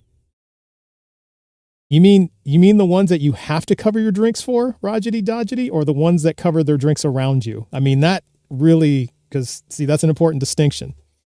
It's pseudo v science, man. Pseudo v science is just jumping around everywhere, man. We have I have a suspicion that pseudo v science is ethereal, because they're just jumping between like chats and just all over. You're like everywhere. You're in my Discord, you're in my YouTube, you're in my TikTok. You might be ethereal, my friend. Just saying. So, all right. So, interesting discussion. Put Molly on her champagne. Yeah. It is, yeah. So, just saying. People are covering their drinks around you. That may be a big red flag that you don't know what consent is. Just saying. Okay. So, let's take a quick comment from a friend, Meep, who's been waiting in the queue to say something. So let's see what they have to say. Meep. Oh, okay. They were just probably tapping and accidentally got into the guest queue. No problem. It's okay. That happens. So no apologies needed. That means that you're doing everything you can to help the live. Wait, you Meep. Yes, you Meep. That Meep. There's only one Meep I know of. Meep, you were in my guest queue, so I brought you up because I thought you had something to say. But that's okay. If you don't, that's all right. Yes, you were. You were. You absolutely were. I thought you had something to say, so I was just going to give you a quick second to say it. No apologies needed, because it just means you were tapping the screen like what we've been asking you to do. So no apologies needed at all. All right. So good discussion so far, friends. Good discussion. So keep tapping that screen, keep sharing. Let's try to get to 100 shares by the end of the live today. Got about another, yeah, we're kind of low. We're only at like 24. So let's keep going with those shares. So if you like the live, share it out to your friends. And oh, look at this. Oh, I see something going on over on YouTube. What do we see here? Oh, look at that. Yes. Very nice. See, we're starting to see some action over on YouTube side. So thank you. Thank you. Got to get you them views, Trust. Thank you. Appreciate you. So this question is impossible to answer, though. We can't use human standards to justify God's actions. So if that's the case, then how do you know God is just? So that means you don't have any evidence that God is just, Dylan J. Thomas. So you could be worshiping an evil God and just not know it because you can't use human standards to justify God's actions, right? If you can't do that, that means that you're possibly worshiping an evil, unjust God. And you have no way to determine that. You've just admitted that.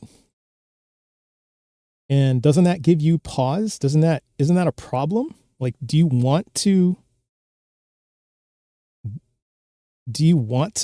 worship an evil God? All right, Jayon. Yes, did sleep with them, but not just slept with them, graped them. MT Designs. What it says in Samuel 16, 2 Samuel 16, 20 through 25. All right, let's go to the next one. How's it going, Jayon? It's going good. All right. How are you? Doing well. How old are you? 20. All right. And which God do you believe in? I would say, I believe in God, but I'd say I built my structure through Christianity. Okay. All right. Thanks for waiting, by the way. Appreciate your patience. Yeah. Of course. Okay. And so you built your structure through Christianity. Do you affirm or deny that Jesus is your savior? Just so I'm just understanding where you're at. Yes. You affirm that Jesus is your savior? Yes. Got it. Okay. All right. What's your best evidence that God is real? Okay. So, I'm gonna let this be known.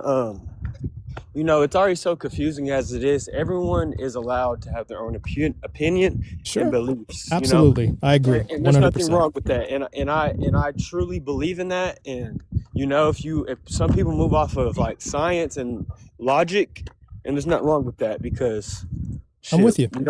All right, but I'm with you as long as and from my book, as long as the beliefs are not harmful, like they're not harming other people. Yeah, you can believe whatever you want. I agree with you 100%. All right, but this is how I know God is real. Okay, not real, just. Just okay. This is how I know God is just. So just by like saying like you can go every day because like we're rebels. We're naturally born rebels. Like if it's gonna be something good, we're naturally gonna go against that. So I say he's just because we get every day to be our higher self. I believe we are God. Like we are people God. People like to just make it like you have to go straight book like by the book. Mm-hmm. But I really don't believe that. I just believe that you chasing your higher self and being the best you can be is just, and we're allowed to do that. We're allowed to have the free will to no matter what you believe in, you get the opportunity to do that. Okay, that's why he's just. He loves us so much that we're allowed to do that. And I hear that. Okay. All right, I hear that. Yeah, I hear where you're coming from. So let me kind of understand something. So now in your worldview, did God create everything? Yes. Okay. And so he made this world with the possibility, with suffering kind of included in that, right? Yeah, and it has to. It's inevitable. We have to suffer. We have to suffer. We kind of do, like and you got to think. Everyone has their own flaws. Mm-hmm. Let me pinpoint that. Like everyone has something they struggle with. Mm-hmm. Everybody has different backgrounds, like that made them into who you are today. Okay. So having to suffer is kind of it's inevitable. Okay. And so you would say then that suffering is necessary, if that's what I'm hearing? Yes, but not like the type of suffering like being tortured. Like hell no. But we all suffer in some form. Okay. So some suffering is not necessary. Yes. 100%. Okay. Yet so why didn't God create a world without unnecessary suffering? Why not just let it be necessary? Like, for example, because like if it was just stubbed toes, for example, like that's like the worst that would happen, right? Well, because I mean the the devil is real, you know, evil is real. Devil's real, There's evil's dark real. and there's light. So Okay. like, so you know, like by any means, I wish that suffering didn't get to the point where people's dying over believing in this and that, and like it's almost too much. But it's like it kind of has to be what it is, Okay. you know. Let me present you a scenario. This is one I used on Friday. So the last person I asked kind of struggled with this, but let's see how you do. So just imagine there's a baby fawn in the forest, right? Okay. And so it's sitting in the and you know what happens with fawns, right? Like when they're baby baby fawns, like the mother Yeah. will just sit them somewhere, and the fawn will just wait until the mother comes back, right? The doe Yeah, comes they're back. very vulnerable. They're like Very vulnerable, but they'll just sit there. They won't even run away. So even if Yeah, a just predator cry comes, out, come they'll on. just sit there, right? So so that's like a built-in mechanism of fawns. So let's just imagine then that a lightning strike happens in that forest and it sets the forest on fire. Uh-huh. And so the fawn is surrounded by fire. So Okay. you would agree that this fawn would suffer before it dies because it's going to have smoke inhalation, it's going to be burned by the Yeah. fire, all that Yeah. stuff. Okay. So what is the purpose of God allowing something like that? I don't think it's necessarily. I don't think he like. I don't think that was just him allowing it. I just feel like that was just its time. Like that was what was written for that fawn. You know, like Why was it necessary for that fawn to go out like that?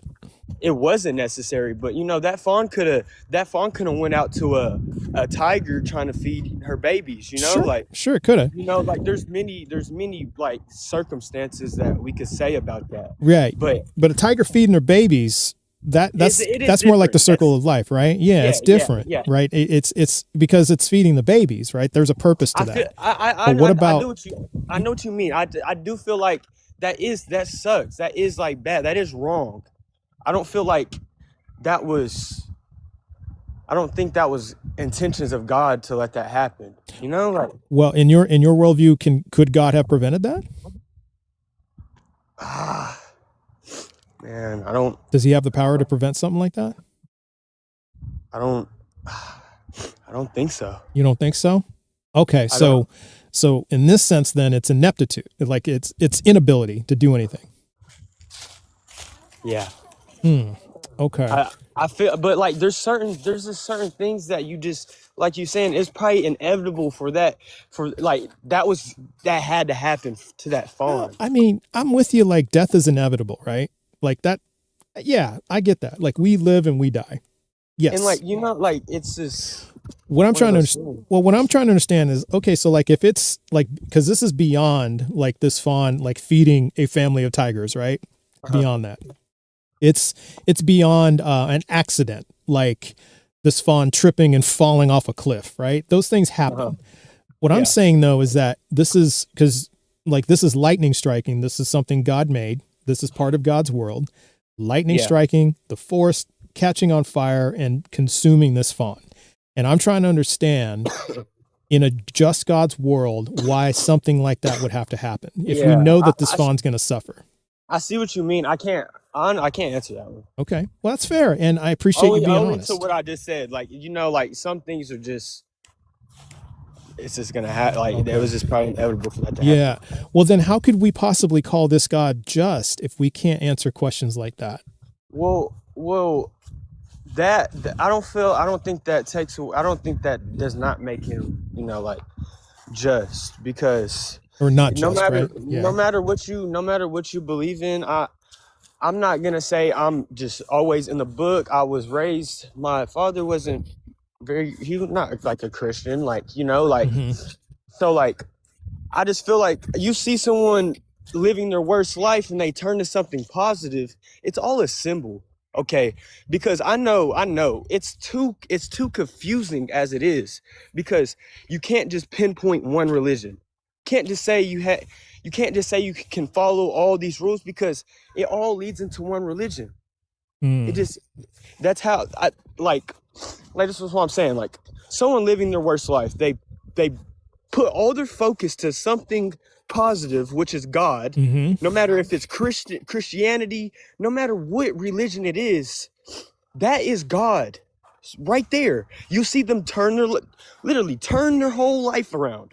I've seen blessings in front of my own eyes. Okay. You cannot tell me you have not been blessed before. Cannot tell me you have never been at your lowest times and you put your focus on something positive and everything changes. Okay. Now, That's what God is. God, okay. man played with the word. Okay, Jesus might not like Jesus is a real thing, but they might have made that name up. Mm, There is a main source. There okay. was a main source, and someone got a hold of that main source, and they made their own thing so they can control people. But Okay. you cannot. But there's like a thing, like you wake up every day, you're able to live life, you're able to kind of do whatever you want, be negative or positive. That's God. All right. Let me jump in here and ask you something, because I hear what you're saying, and it sounds like what I'm hearing from you, just to clarify, is that like organized religion for you isn't the answer. Like it doesn't provide it. There's just some things that you find like unacceptable about organized religion. Okay, that's what I'm hearing. All right, and you and I agree on that. Okay, so I'll say that right now. Now your idea of God, the God you're describing to me, because it sounds like what you're saying is, hey, I've seen things, right? I've seen people be blessed. And so that tells me right there that there has to be a God. Now, is that about what you're saying? Yeah. Okay. I So, can give you the faith because we really don't have we don't Understood. really know. But that Understood. gives you the to like, okay, there is something I can put my effort towards. I hear that. Okay. I understand that. And I get that. Yes, sir. And so, so thank you for sharing that part. So here's kind of what I want to know, regarding that. I want to flesh this out a little bit. So I really want to understand where you're coming from. So if we have this God that you have seen bless people that have done good things in other people's lives, what about the people who have begged God for a blessing and didn't receive one? Like we have people all around the world That is true. whose kids are dying of starvation.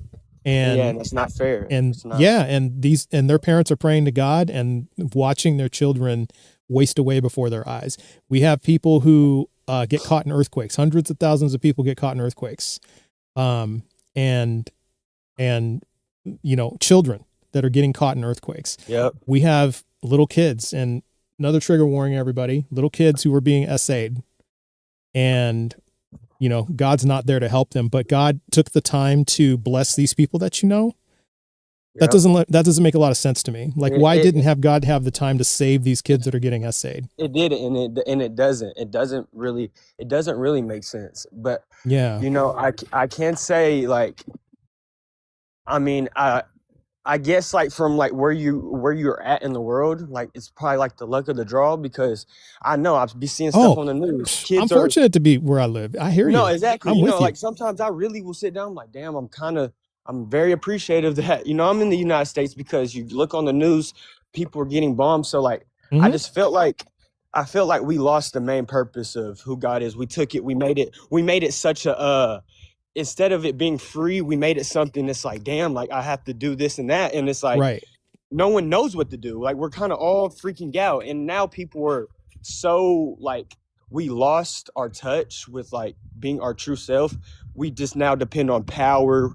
People want this and that. They want it all for themselves instead of loving and caring for each other equally. I'm no different than you, and you're no different. You're no different than me. Yeah. We're really all the same.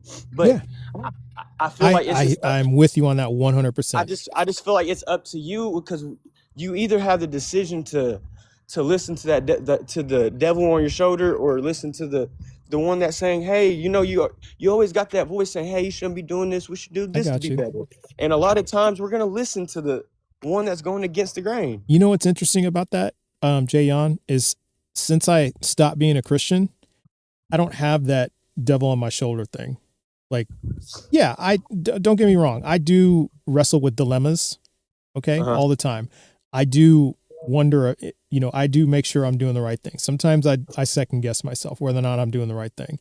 What I'm saying though is that the dilemmas have become so much easier. It's become so much clearer.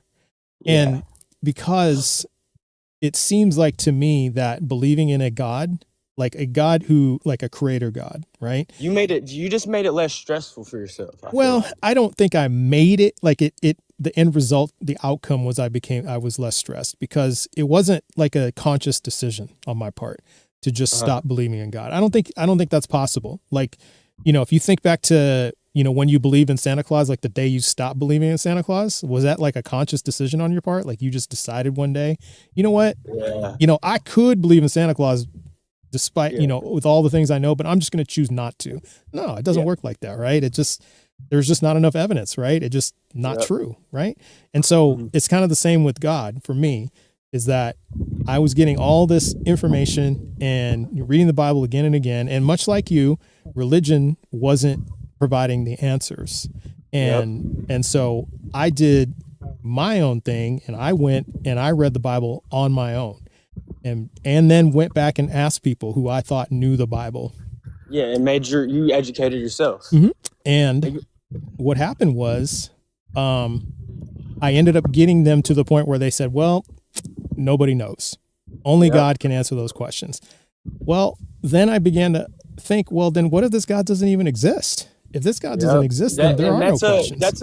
I mean, and I'm not gonna lie, that's a valid thought, and we've all had that thought, because realistically, if you believe in science or not, no one knows why we're here, And I feel like it's just to learn and to be better and for your next life. And any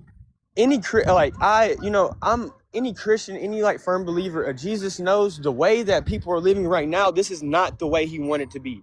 This is not the way religion is supposed to be. It's messing everybody up, and nobody knows how to live anymore. God wants us to just embrace who we are and just keep pushing, like just keep going forward, what works best for you.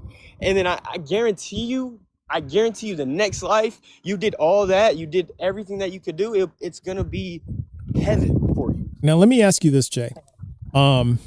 Let's say because I agree with a lot of what you're saying. Like, you just push forward, you do the best you can, and all you can do. That's all you can do, right? And have faith. Now, couldn't you still do all those things without having faith and without there being a God? Couldn't you just do the best you can, do all that you can do, live the best life you can?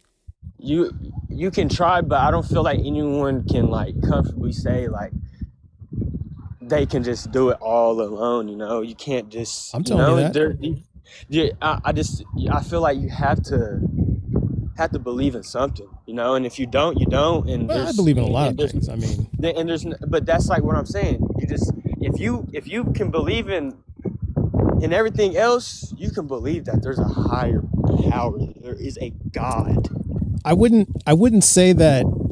I'm not saying there is no God. I'm just saying I just don't believe it because it just doesn't add up, right? But and that's the thing. Kind of going back to Santa Claus, because what you're saying to me is like you have to believe in Santa Claus. Yeah. You see what I'm saying?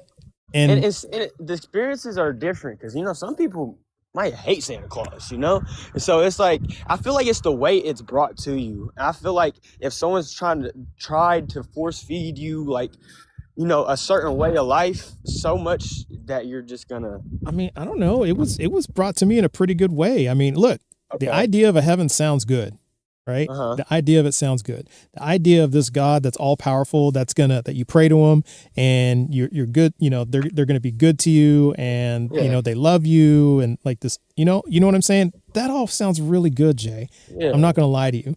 It's just that it does sound good.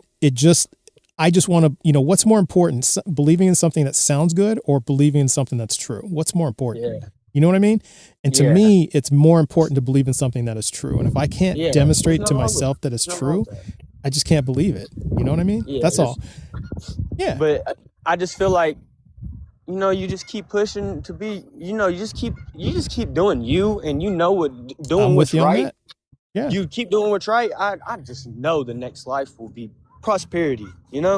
No way someone should suffer because none of us have the same experiences of life. All right. You can't tell me some kid in Iraq, some innocent kid died and he's gonna, die in hell, or just, that It doesn't make sense, right? You can't wrap your head around It it, makes and that's no not sense. fair.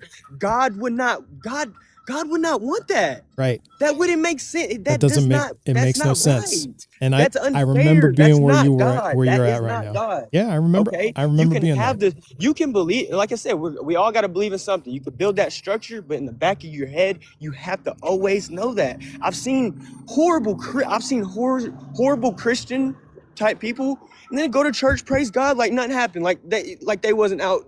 They're not. Yeah. Like it just doesn't make sense. All right. So you kind of have to build your own, I hear that. Let own me ask plan. one more question. We got about a minute left, but let me ask you one All more right. question before we get to the kick bowl. So, All so Jay, because you were saying, hey, you get through this life and then the next life is going to be great, right? Uh-huh. Why not have that next life now? Well, like make this, like you talking about, like make it great now. Yeah. Why do we Yeah, of have to course, have? but Yeah. What's the point of this life if the next one's going to be great? Like, what's the point of this life then?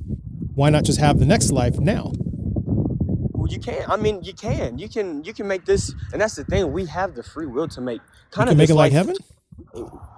We can make it any way we want to. I feel like once you start feeding into the world like stuff, like lusting and addiction, and that's where you lose yourself. Okay, well, hold up. Let me kind of clarify, because in heaven, are there people unaliving other people? Is there stealing? Is there? No, we definitely live in hell. Okay, so No. we live in this place here, but what I'm saying is, why are we here now and not just in heaven? Why didn't we start in heaven? Why weren't you and I born in heaven? That's probably the better way to put it. Because we are, I mean, like, if you think about it, like God, the higher power, that's like the parent, and we're the children just learning and from our experiences, our life experiences, and we're gonna bring that on to the next life. Like you said, there's a whole bunch of people unaliving each other. There's so many bad things. It's like, it's a lot to deal with. There's addiction. Okay. That's why it's so hard to even try to find God. Gotcha. And if you're attempting that, if you're doing that every day, that's where I'm getting at. Okay.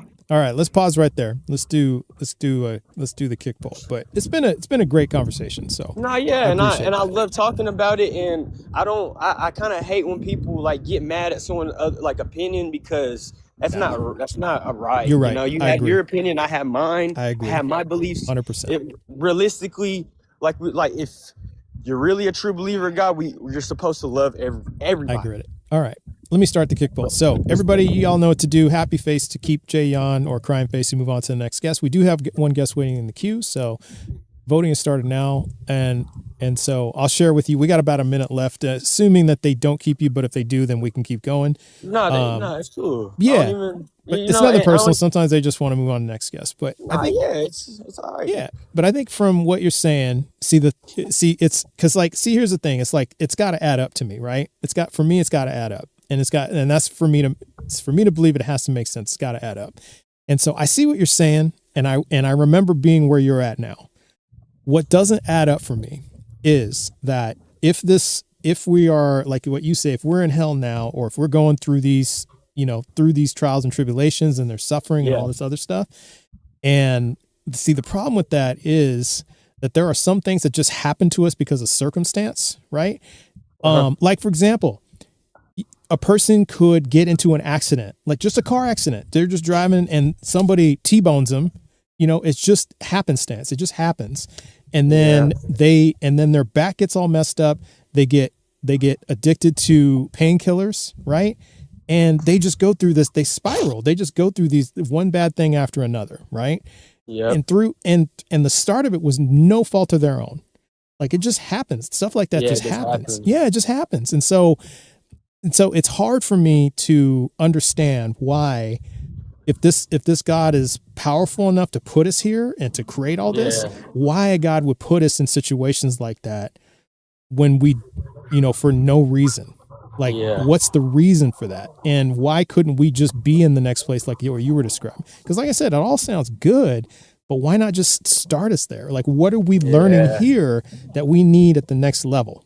Like what? Yeah, You know and what I feel like that's a question. Just Tough question, huh? Yeah, and it's kind of like you really can't fully answer that question. That's It's fair. like, That's fair. why did that? Like, That's why honest. did that have to happen? Yeah. But All right. Well, hey, Jayon, I appreciate you coming up, and it was a good yeah, talk. man. Come back again sometime if you have more to say, and we'll talk. All right, for sure. All right, Appreciate man. it. Have a good day. You too, man. Yeah, good talk, passionate, and expressed himself pretty well. I could understand where he was going. He was kind of going, but yeah, it's just, and you know what? I appreciate that they were honest, that he was honest. He's just like, hey, I don't know. And so it's just that, like, but see, this is the other thing, is when you say you can answer that question, it's because of Adam, then basically we're taking the punishment for what Adam did. And so because we were nowhere near that, like none of us are responsible for that. How do you manage to stay so respectful, trust? Well, I think it's because I have this statement in my head that I really stick to. And that is, I'm here to control the process, not the outcome. So wherever the conversation goes, like, I'll just ask the questions and, I'll control that process. And where the questions go, I'll just go, and however they say it. Now, it takes me a little more time to understand a person's point of view. And so I'll let them talk a little bit so I can kind of get it. But if they're kind of meandering or they're not landing the plane, then I'll jump in. But yeah, well, Bafanamtini. Well, if you think I'm lost, then come up here and help me out. So I think that if we, you got these questions, see, so far I've been posing questions that people just can't answer,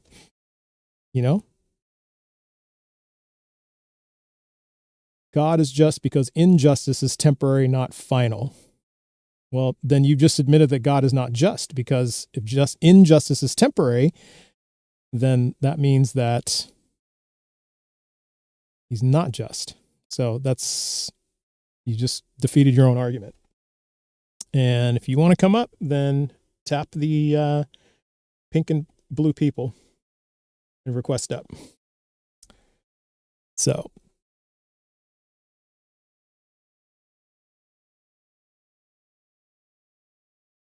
all right. So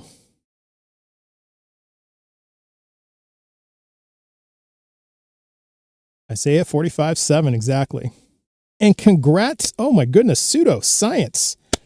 My first member in YouTube. So thank you for the membership. I appreciate you.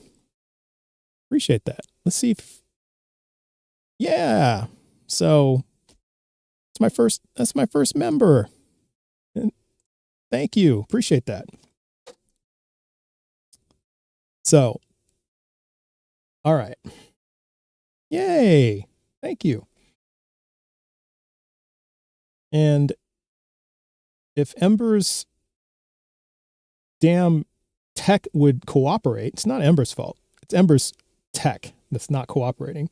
Ember could have told you, like, memberships and all that stuff, but that's okay, because they're out there and people found them. So thank you for that. I appreciate you, Pseudo. Appreciate you. All right. Let's move on to the next guest. And if you're in the guest queue, please be at least 18. That's TikTok terms of service. And also, please be a believer in the God of the Bible, the Torah, or the Quran, one of the three. And also have evidence that God is just. So, quick question: what makes you an atheist? Lack of sufficient evidence to demonstrate that any gods exist. All right. So let's move on to the next guest. How's it going? G'day, sir. Can you hear me? Yeah, I can hear you. How old are you? Okay. Me, I'm 21. All right. Fantastic. And which God do you believe in? I will say that I'm a Russian Orthodox Christian, so I believe in God, the Bible. Okay. And then what's your best evidence that this God is just? Just before I begin, though, I did want to say that I don't think you're lost whatsoever, what that comment was saying. I actually think personally that atheists are some of the most sure people and well-read up people on these topics, because there's, you study a lot, many different things, to then realize that you actually may not align with any of them, and then decide, which I think you would have done for yourself, that there isn't one that fits you. Would that be correct? Well, not just that it's just not believable. Like there's just not enough evidence to support the existence of any Yeah. gods. Yeah. It's not I a hear that. fit. Like, this doesn't fit this. But this you were a believer? It's not. Oh yeah. For a long time. I was a Christian for over 30 years. Wow. Okay.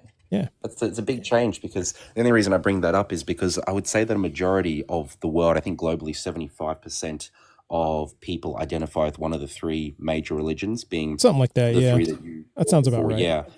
Yeah. So it's the thing is, for me, I live in Australia. I've got the Australian accent. It's Okay. actually a lot less in the secular. Yeah. Could you tell? Was it coming through a little bit? Yeah, I actually heard it. Could you pause right there for a second? I just have to recognize for it. Klamba Drop 3265. Thank you for joining, for buying a membership. I really, really appreciate you. So thank you. Appreciate that. All right, go ahead. Continue. I was going to say that as well. Congratulations for the memberships over there on the YouTubes.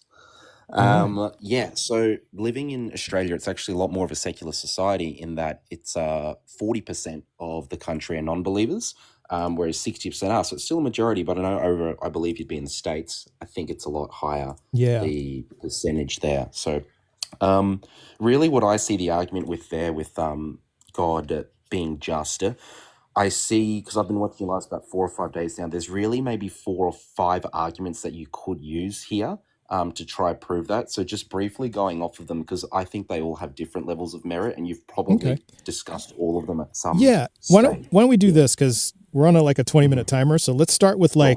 the best one that you think Okay. would most Let hit me the think point about home. it then. Well, Yeah. I think Give me a divine second. revelation, sacred text is probably my least strongest, because you'll have a lot more knowledge in that than me, and there are definitely issues in the Old Testament Bible. Mm-hmm. I think personal experience and faith is also the most flimsiest, because again, that is anecdotal at the end of the day, and you do prefer evidence, which would make sense.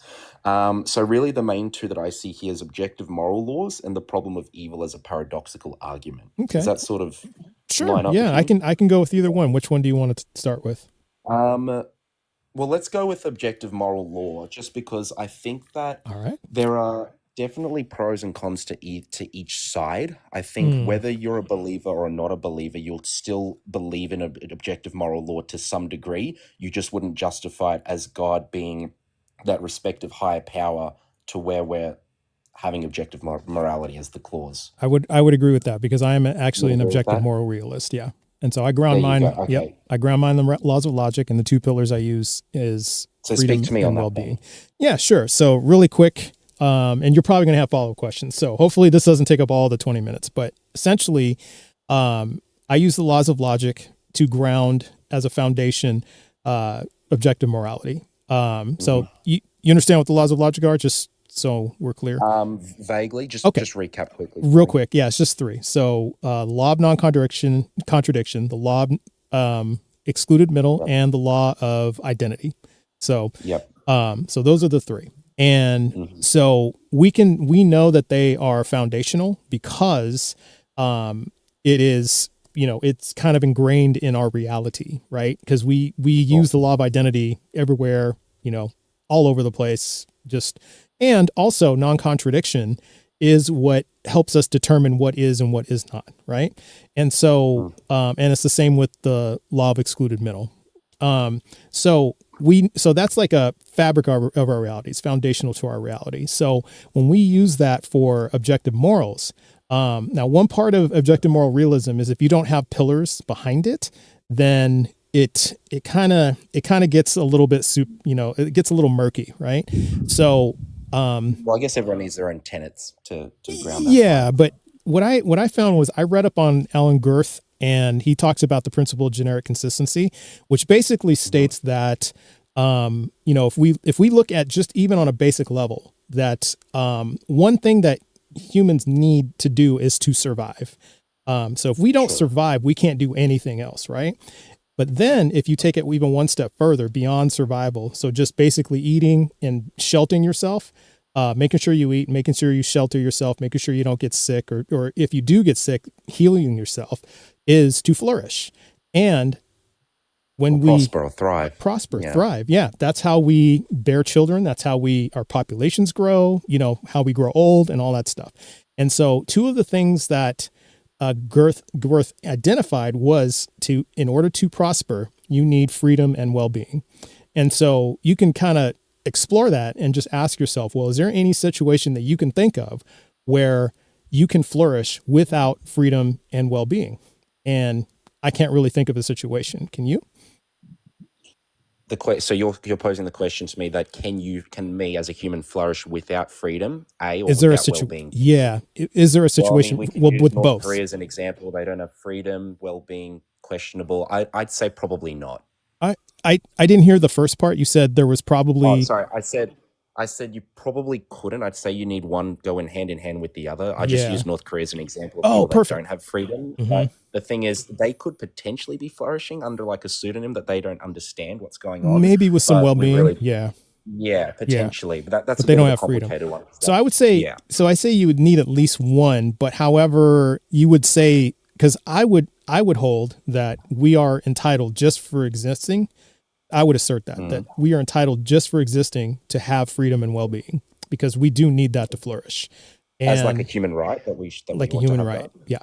Right. Of It's a course. human right. So, Yeah. because you would agree, if somebody just went and took away your freedom, you would not like that, right? That just wouldn't be, Well, of course that would not. be unjust. Naturally, Yeah. if I've been used to freedom prior to that and I've had it taken away, of course I would be unhappy. Yeah. And just to be clear, like there's exceptions to that. Like, for example, if you commit a crime, we ought to take your freedom away. Number one, I'd still be unhappy though, but yeah. still being happy, but you did something to warrant that, right? Because Sure. and however, that doesn't mean we take your well-being away. Like, it's like, for example, if you commit a crime, we don't just throw you in a hole for years, not feed you or anything like that, and then let you go. But we still feed you. We still give you a place to lay your head. We still give you The way shelter. you're defining well-being, sorry to interrupt, the way you're defining well-being isn't in the fact that internal well-being and your own internal happiness, it's the providing of the food, shelter, and external. clothing. Yeah. External, that's how you're External, defining it. yeah. Right, understood. Yeah. Okay. Yeah. So it's not like barely surviving. It is, making sure that you live fine. Like, you're, so we're not going to take away a prisoner's well-being like entirely. Right. But we are going to restrict their freedom. In some extreme senses, but yeah. Yeah. Yeah. And we look at countries who do that, like when they treat their prisoners harshly, we look down on that. Like we think that's a moral compromise, right? I believe So an example of that would be that El Salvador prison that Trump Exactly. sent some people to, I Exactly. think. Yeah. So another instance of restricting someone's freedom to enhance their well-being would be children. We don't let children just run around, with no rules, complete freedom, because they don't know better, right? They don't have the capacity to make good decisions all the I time. definitely think that good parenting has some restrictive freedoms in it. Yeah, and exactly. That changes as they get older. Yeah, for Exactly. Sure. Okay, so you agree with that part. And then another one I would definitely agree be with you up until now. people with everything you said. disabilities. That would be another one. We restrict their freedoms in some way to enhance their well-being. So like a person with Yeah, Alzheimer's, certain disabilities, yeah. yeah, with certain disabilities. So those are the exceptions. But for somebody like you and me, because I'm going to assume, and I think safely, that you're not a child, you're not a prisoner, and you're not a person with disabilities. So I would Correct. say you're a person who has full moral agency, just like me, which means that you and I are entitled to the utmost freedom and well-being. So when we look at that objectively, and if I look at like something that like a moral dilemma, what I would look at it is, if you and I are both entitled to freedom and well-being, did one side infringe upon somebody else's freedom and well-being? So let's just say, for an example, you and I owned 5 acres right next to each other of property. Okay. I own 5 acres, you own 5 acres. I decide, you know what? I would feel a lot better if I owned Anton's 5 acres. So, the morally right thing to do, in my worldview, is to approach you and say, hey, Anton, how much would you like to sell this for? And give you a fair price if you're willing to sell it, right? The morally Sure. wrong thing to do would be something like unalive you or Mhm. swindle you out of the 5 acres, like not give you a fair price, trick you, Capture the land. capture I the mean, you're just land. describing an analogy for war, realistically, though. Yeah, What's yeah, happening yeah. in Ukraine and Somewhat. Russia.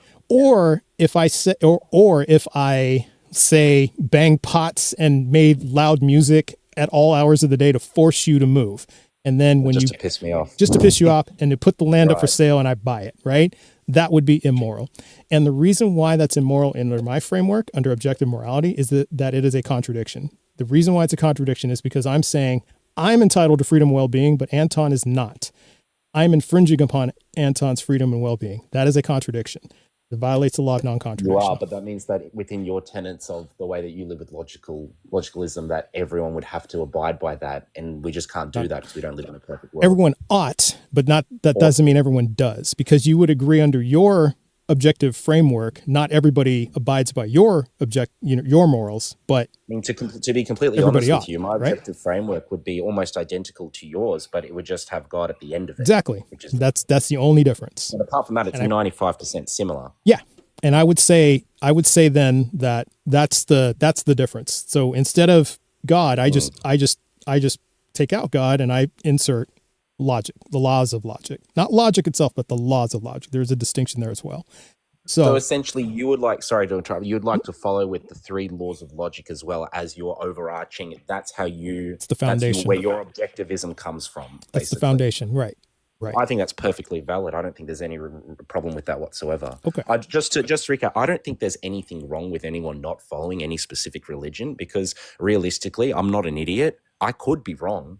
You know, let's be completely honest here. Christianity or Judaism, Buddhism, Islam, any one of them could be the correct one. There could be no correct one. So Yeah. it's. Yeah, I really get where you're coming from, where you say that you're following the laws of logic, because for you and for a lot of other people that are atheists, you require some semblance of, I guess, tangible proof in a way. What proof would satisfy you, I guess? That God is just.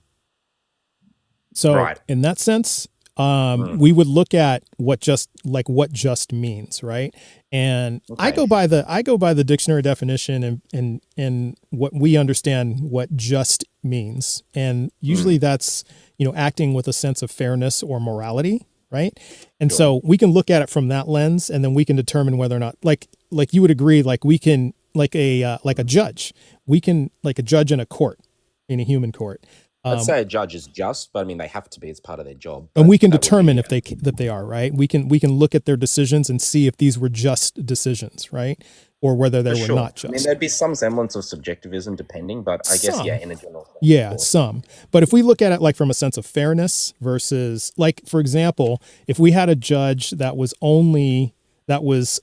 sentencing all people of color to harsh sentences, and then, people who aren't people of color, giving them like probation or very light sentences, we might, and we have a long pattern of that, we might say, that judge may be not Upon just. recognition, we could definitely investigate that. Yeah. Yeah. It wouldn't be fair. So, but we would look at the circumstances. We wouldn't just automatically assume it. We would look at the circumstances, look at the cases, and see. And so we can kind of do the same thing. If we can do that in that sense, do you think we could do that with God as well? Yeah, look, I get where you're coming from, and I guess sort of where I think your argument's going to end up is that the very complaint about the problem of evil, such that if an all-God or all-powerful knowing God exists, then why does evil happen? Is that sort of where you're going to take it, in Well- the sense that if he was just, then he wouldn't have created that? Well, I could go that way, although the way I was Yeah. going to go was I was going to look at God's actions. Okay. Like, for What, with the example, Book of Job? yeah, that's a good one. But here's another one. This is, I don't know if you were in my live earlier, but I went over this with another I Christian. haven't today. I've only saw that previous Okay. guest, Jay. Okay. Yeah. Well, then I can, so this will be kind of new to you. So it's not really a trap, but, we'll set it up with, if we look at 2 Samuel, the book of 2 Samuel and the story of David of Bathsheba. You familiar with that one? I mean, I've read it, but no, not at the Okay. moment. All right. So if so essentially here, I'll bring it up on screen because I think I still have it up fresh from the previous one. Let me see. Can you see that? I can, Oop, yes. That's the whiteboard. Excuse me. Not the whiteboard. We want the This one. That's what we want. Okay. Yeah, I've got that one. That one. There we go. You see that? Okay. So this is 2 Samuel chapter 12, verses 8 through 12. And so in 2 Samuel. Oh, right. Yeah. Yeah. Okay. Okay. So if you read verses 8 through 10, it gives you kind of the synopsis of why God's upset, right? And he kind of summarizes what David did. He says, you know, you laid with Bathsheba, you got her pregnant, you got her husband Uriah unalived in battle, you know, bad. So here's the judgment. And it says it right in verse 11. Thus says the Lord, I will raise up trouble against you from within your own house, and I will take your wives before your eyes and give them to your neighbor, and he shall lie with your wives in broad daylight. Well, let me stop and ask you here, Anton. Plenty ways to interpret that. All not good. Yeah. So what moral principle justifies the grape of wives for the husband's infidelity and killing? Well, firstly, just to play complete devil's advocate, that would be that first thing with the grape would be an interpretation or an assumption of it based on what's been written there. Would you agree with that? Yes, it would. And so this is how we would interpret that. Now, I wouldn't say it's subjective though, and here's why. What are the things that we need for consent? Because this is what we're talking about. This is what makes grape. We need two parties. Grape versus not. Yeah. Two parties, at minimum, two parties who were happy to do it. Conscience and sentience, so not drunk, basically. Right. So they can't be passed out unaware. They have to agree, right? Now we use the acronym FRIES, right? And gosh darn it, oh good, I still have it up. Freely given, that's the first one. Reversible, so a person can give consent and then take it back. Informed, so they know what they're getting into, like a contract, right? That would be informed consent. Enthusiastic, meaning they want to do this, and then specific, again, a contract. So it's like a contract. That's what this is. And so if you look at verse 11 and you, and from how we have defined consent, can you point out to me where the wives gave consent here?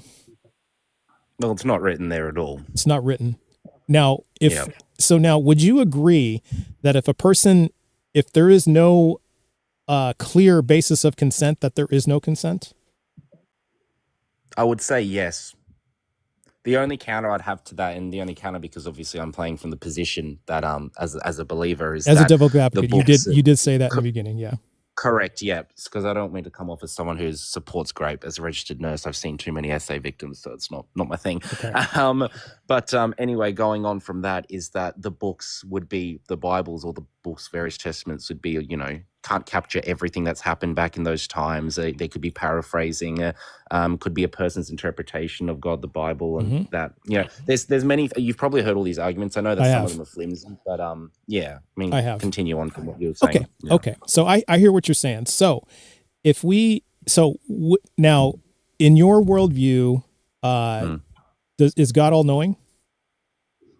All knowing? Yeah, omniscient. As in, is he aware of everything that's happening before it happens? Sure. I take omniscient means knowing all, means knowing everything that has happened, is going to happen, and will ever happen. Like, just knows everything. I guess that's how the books write it. So I'd say I assume so. I've never really considered that too much. So I just take it at face value. I'd say yes. You'll take it at face value. Okay. So if God is omniscient indeed, now did God know at the time of verse 11, whatever time period this was, but did God know at the time that in 2026 you and I would be discussing whether or not this is consent? Well, I mean, I'd say no, but based on the tenets that I just said to you, I'd have to say yes. You'd have to say yes. So so that's the case, because then that would mean then that God knows what consent is, and that consent. The thing is, I'd start to bring in free will there a little bit, but continue on. What you were saying about what I'm asking you, and we can throw free will in here because then, but I'll get to my point here in a second. What I'm asking you is, did God know at the time he put down this judgment that you and I would have a different idea about what consent is? I think you and I have the same idea of what consent is. I'm sorry. Then what is represented in this passage? Like, because you said, interpret it slightly because you said, hey, it was different back then. The times were different than now. I mean, I guess he would, but he didn't write that book. This was written by Who wrote this one? This one. I'm not sure exactly who. I can't remember who wrote Second Samuel, but it does say in the Bible that every word is God breathed. So that this does come from God, right? Yeah. Now, would you also say that if it says "Thus says the Lord," is it safe to say that God actually said that? Honestly, I'd say that's what.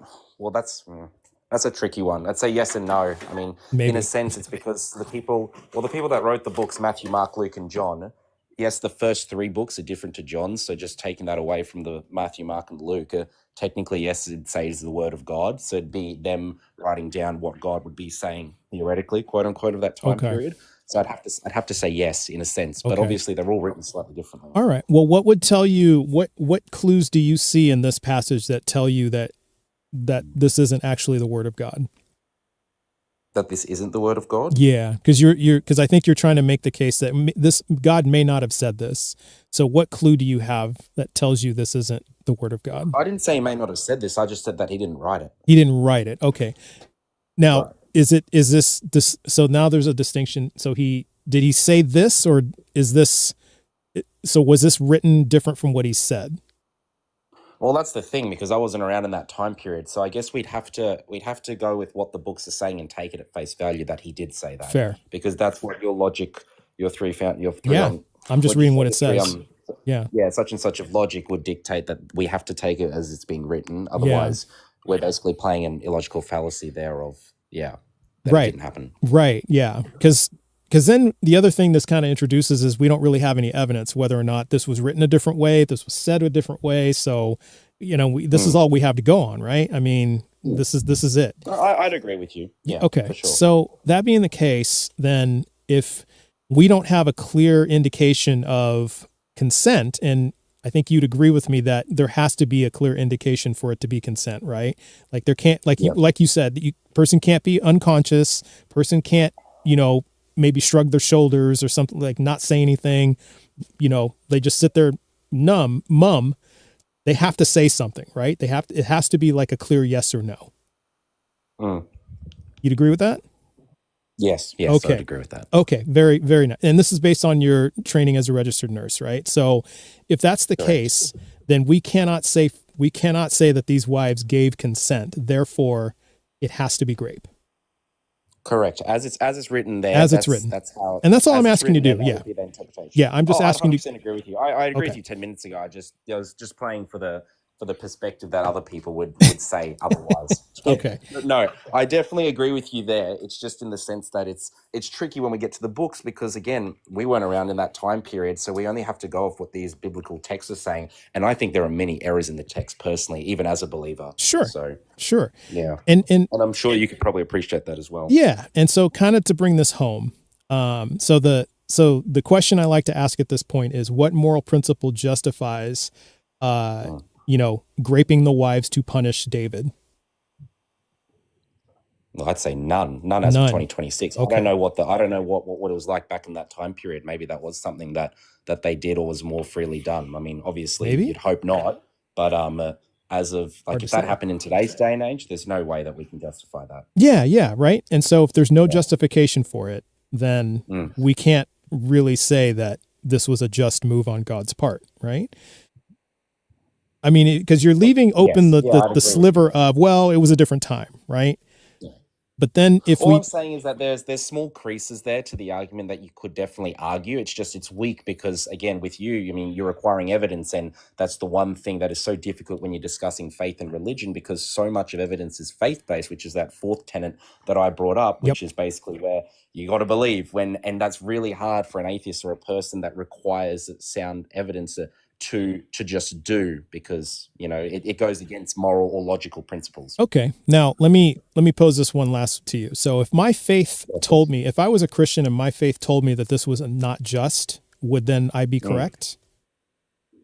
Sorry, say that again for me. Could you I rephrase? said, if I was a Christian and I read this and I said, my faith tells me this is not just, would I be correct? Yes. Based on, okay. So And I'd imagine. I okay. don't think I'm understanding, but yeah. Well, what I'm saying is if I use faith as a basis to determine whether or not this was just, would that be the The correct actions that we just read. the what we just read? Yeah. Well, this is the issue, right? Because the faith, technically, the book is saying that it's correct because that's what happened. So we'd infer that if it's been written, then it would be just. Although we're using our moral principles and logic and foundation to say that it's not just, because Mhm. everyone would say in this day and age that it's unjust. That is unjust. So Yes. that's where you get to the contradiction, I guess, or the That's the tension, right? Is because Yeah. you and I are using say. our logic to see Yeah. that this isn't, there's something not right here.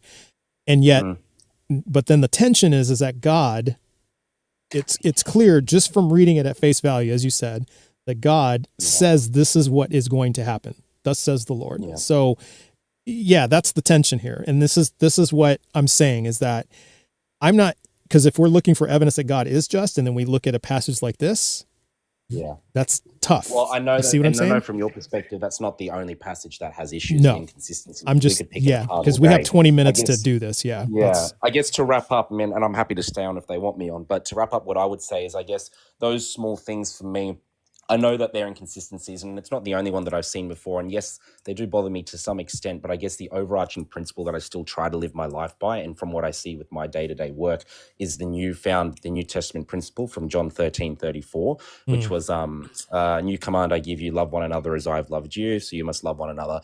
Basically, just treat others how you want to be treated. I mean, that doesn't need to be a faith-bound principle. Like, every human can do it. You can be an atheist, you can be agnostic. You I can be agree, anything. 100%. But That's the golden rule. That's just what I choose, and that's just how I choose to walk my life. Okay. And I don't force that onto anyone. Yeah. I hear that, and I respect that. And so I now here's the thing though. If you have a person, well, in this case, God, essentially, because Jesus is God, right?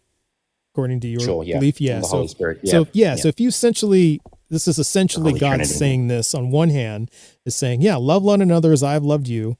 Yet we have an instance in which, you know, it's questionable whether or not this is a loving thing, because we're not considering the freedom and well-being of the wives, right? Like they had no choice in the matter whatsoever. And you also would agree something is not right about a person who is not even involved in the situation to get graped for somebody else's misgivings. I think we may also be confusing our time periods there, because I just referenced the New Testament, and I believe that Samuel's book that you said was in the Old Testament. It is in the Old during the- Testament. What I'm saying though is this is the same God. So if we have God in one hand in the New Testament saying this, but then doing something that completely the opposite in the Old It's Testament. interesting because when you read the books, it's almost like the religion very much changed quite drastically. I would agree. Between the Old and the New. And I guess, is that something that you'd also take issue with? Yes, because if it's the same God and this God is unchanging, and this, so if this God doesn't change, but now we have this sudden transformation, like it's a PR campaign of the New Testament, if that makes sense, you know? It's interesting because it was almost like a lovely story, and then, you know, you'd have the death, crucifixion, the resurrection, all of that, and then there you go, New Testament sort of thing, and happy days. Yeah. So hold that thought. This has been a great conversation, by the way, but hold that thought. I got to do the kick poll. But yeah, if they decide to keep you, you know, yeah, we can keep going. So, okay, everybody, kick poll is on. Happy face to keep Anton, or crying face to move on to the next guest. And yeah, and so I think, and you're touching on the points that I'm, you know, that make me, that, you know, as a former Christian, that I really, really struggled with. And it's struggling to the point of, it was something that really, you know, tested my faith and to the Trust, point. do you mind if I ask you a go question? ahead. And maybe you can decline because it may be personal. Was your family religious? Did they? Yeah. Is that how you were brought up? Yeah. I guess so. You knew no other way. Yeah, I was born into the religion. So okay. Yeah. All right. So and went to church every Sunday. I was a Catholic. So I was, you know, when I became of age, I was an altar boy, and then when I got older, I was a Eucharistic minister. And when I got older, I was a liturgical minister. So I was deeply involved in the church. I was singing in the choir, you know, and I really, really believed that this God exists. I guess existing. then to my no, that's a really good point. So you're very deeply ingrained or rooted within your faith. So I guess at what point did you then, when you were reading the Bibles and you started to see this inconsistency, the issue with the story of Job, which I take great problems with, a few other ones as well, that you then started to decide, what was, I guess, the tipping point where you decided that the faith is no longer for you? Because it couldn't have just been within the scripture, it would have had to been some other aspects as well, correct? It started with the scripture because there was a time where I was going to go into the priesthood. I had decided to do Right. that, and The seminary, yeah. yeah, in the seminary, and a priest said to me, "Well, have you read the Bible yet?" And I was 17 going on 18. I'm like, "No." And he's like, "Yeah, you probably should." So I did.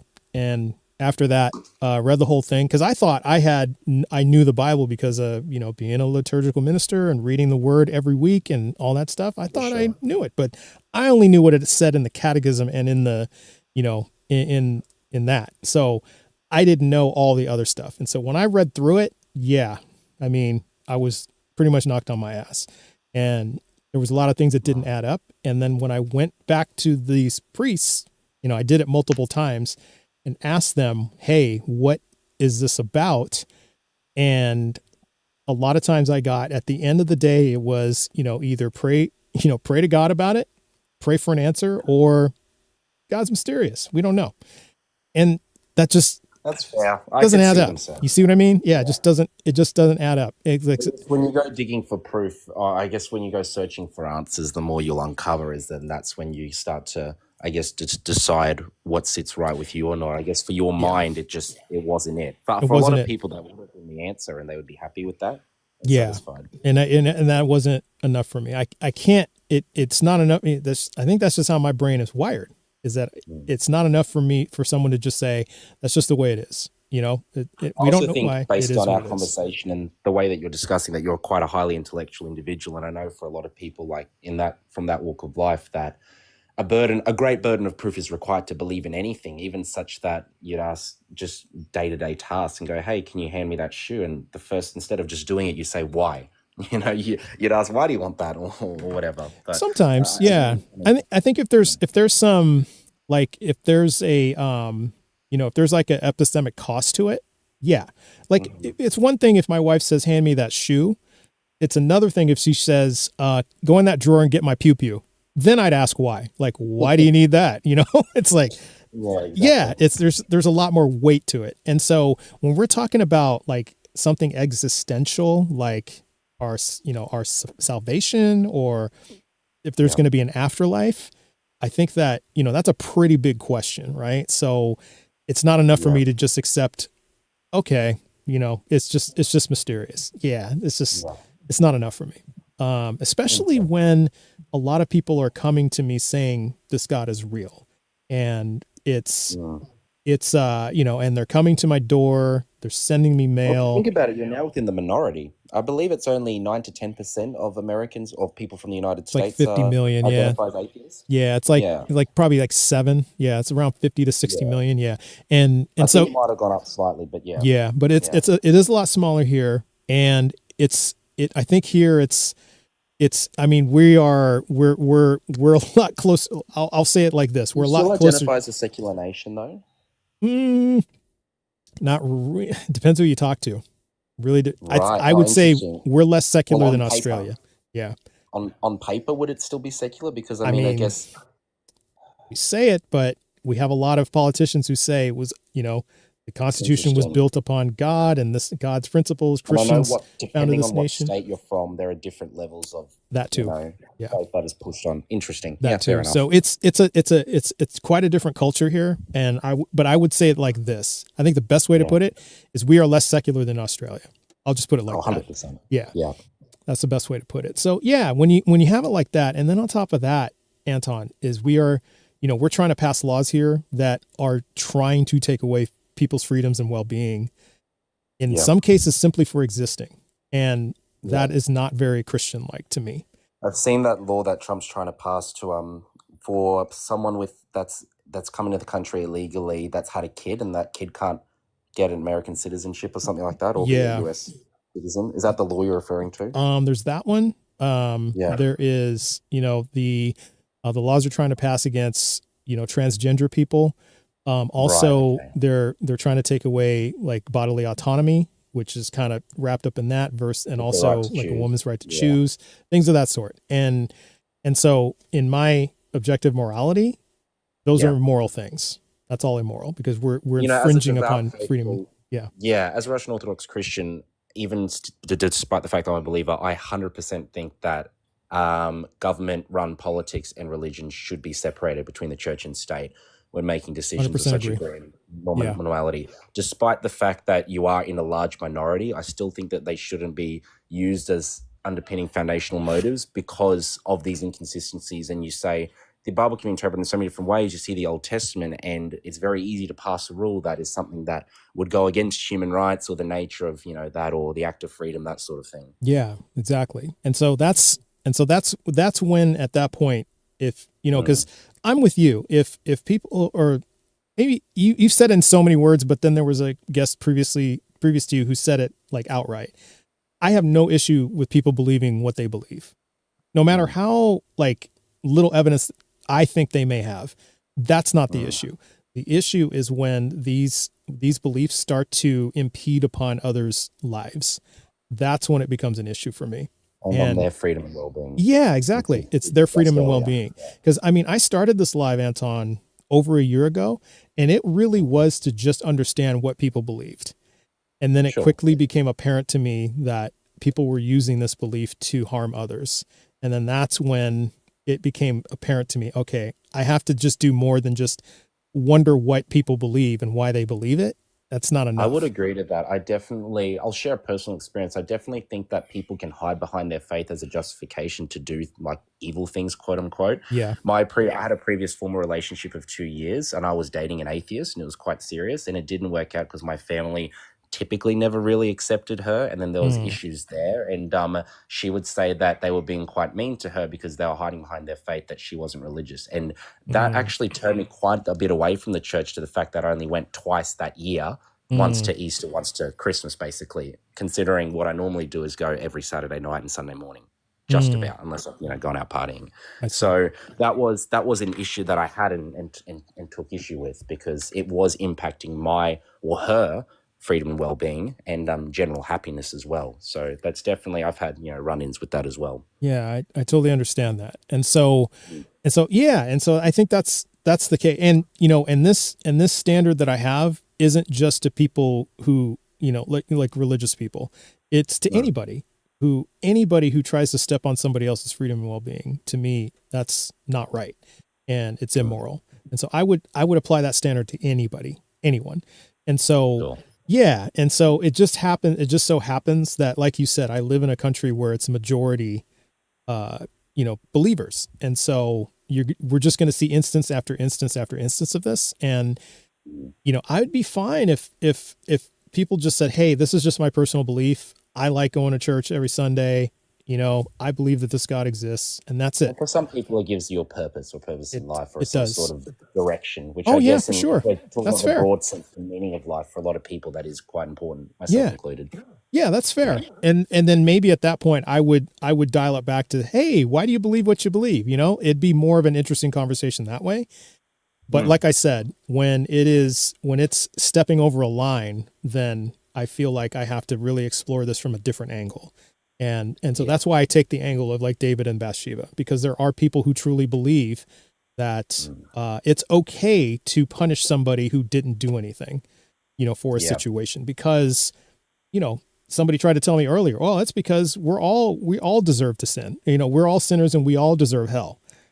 Oh, that's rough. That's a rough position to be on. I mean, if we can bring it back a little bit, because I know I want to touch on free will. I don't know if we'll have the time for it, but one of the things that I've seen is for a lot of people that free will does explain. I think it's necessary or optional evil, something like that a human can do, but it doesn't explain, such as a congenital heart defect or Down syndrome or whatever. Is that, to the best of your knowledge, how you would? I would. That's a great way to put it. Like, for example, because like Down syndrome was it trisomy 21? I think that's what it is, or maybe 11. Yes. Yeah, trisomy 21. Yeah. extra copy of the 21st chromosome. Yeah. And then there's trisomy 18, which is Edwards syndrome. You may be familiar with that one, which is a There's horrific. Angelman syndrome. There's so many different So ones. many, but like Edwards syndrome is horrific. If if anyone in chat knows what that is, just go look up Edwards syndrome. It's horrific. And I want to look at the photos though. yeah. It's not pretty. And I actually know somebody who had a child with Edwards syndrome, and it was and that child lived for 10 years, if you can believe that, right? They're not supposed to live more than a few weeks or a few months, but this child lived for 10 years. So just constant suffering for this child. And I'm trying to understand then. So why did God allow that? Why did God allow that? And where is the child's free will in that? The only argument to that, and again, I'm not the biggest fan of it, but supposedly it explains it, is the going back to chapter 3 with Adam and Eve causing sin with the fruit, and then it's sin and like evil is ingrained within us, and it's not the fault of the baby or the mother or the parents that it was just there in sin.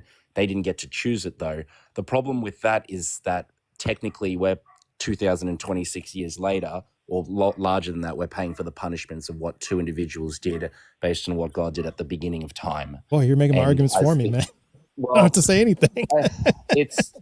Well, I've spoken to a lot of people about this stuff. It's tricky because realistically, and I know you're searching for that answer in terms of God being just, there really is no good answer to that, which is the tough thing, because free will explains it can explain so much, but the one thing it can't explain, where I guess it can unravel in some aspects, is that, because there's your explanation for it, but I know that you wouldn't be happy with that explanation by any means. Yeah. I think the question is, and I'll ask this last part and we'll do another kick poll. So maybe you will stay around a little bit longer, but the question I have for you is, why is it okay for you? Why is it okay for me that exists? Yeah. Well, I don't really have any way to fix it. There's no real choice. I mean, well, my only way that I'd throw that back to you is, I guess, if you're looking at it from a logical framework, using those 3 pillars of logic, how would you fit that in? I mean, a baby being born with Down syndrome that parents couldn't control. In which way does that fit into your framework? For an all-powerful, all-loving God, that's supposedly all-powerful. You're not a believer of God, though. So. I'm not a believer of God. In my worldview, it's exactly as expected in the laws of physics, evolution, all that stuff.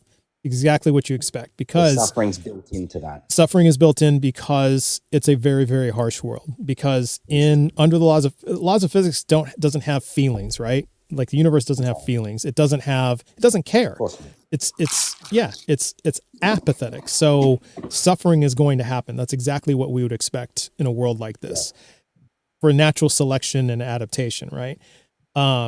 And so mutations exist. And mutations exist, because of DNA, because DNA is far from perfect. You look at DNA, it's garbage, it's a lot of garbage code. If you want to look at it from the lens of computer code, it's a lot of garbage code, a lot of stuff why is that even in there? Like, I know, even one error split can cause the mutation. Exactly. It's very easy to manipulate and break. Exactly. And then when this is happening billions upon trillions of time, because, our cells die and they replicate, billions and trillions of times in our lifetime. So there's just even a minuscule chance of a mutation. It's going to happen. So that's why you have cancer. That's why you have, all these genetic diseases and things like that. It happens. Yeah. That is logical under my framework. Under an all-powerful, all-loving God, that doesn't make a lot of sense to me. But why can't both be true at the same time? Because obviously I would never reject science or physics or evolution. I believe that obviously that's happened and I've studied it. I work in the field. So I would agree with you there in terms of that's how I would also explain these same DNA mutations. I wouldn't bring God into it, although you're saying that under my logic, the fact that I believe in God, I would have to bring him into that decision. I would say so, in the sense that then you'd have to ask yourself, what is the purpose of that? What, why would an all-loving, all-knowing, all-powerful, all-loving God, allow children to be born with Edwards 18? What is the purpose of that? Like, because I wouldn't even bring God into that. I'd just talk about DNA science and exactly what you've done. But then you'd rephrase the question back to me, then saying, why did he put that into science? Why did he set it up like that? Yeah. Why is the setup like that? Oh, by the way, everybody, the kick poll is on. Sorry. we're like, we got embroiled in the conversation. So please Yeah. vote. But That's a good point. Look, I ultimately I don't have the answer for you there, and That's I know fair. that you're searching. I don't think you're going to find the answer from anyone either, which is the problem. I mean, I'm not here to change your mind either. I just wanted to gain a Yeah, bit that's more on your fair. perspective and have you you know what? understand mine a bit more. Yeah, I do. And I do appreciate you, offering that. And I am interested in that. I am interested in what you think and how you feel. I mean, absolutely.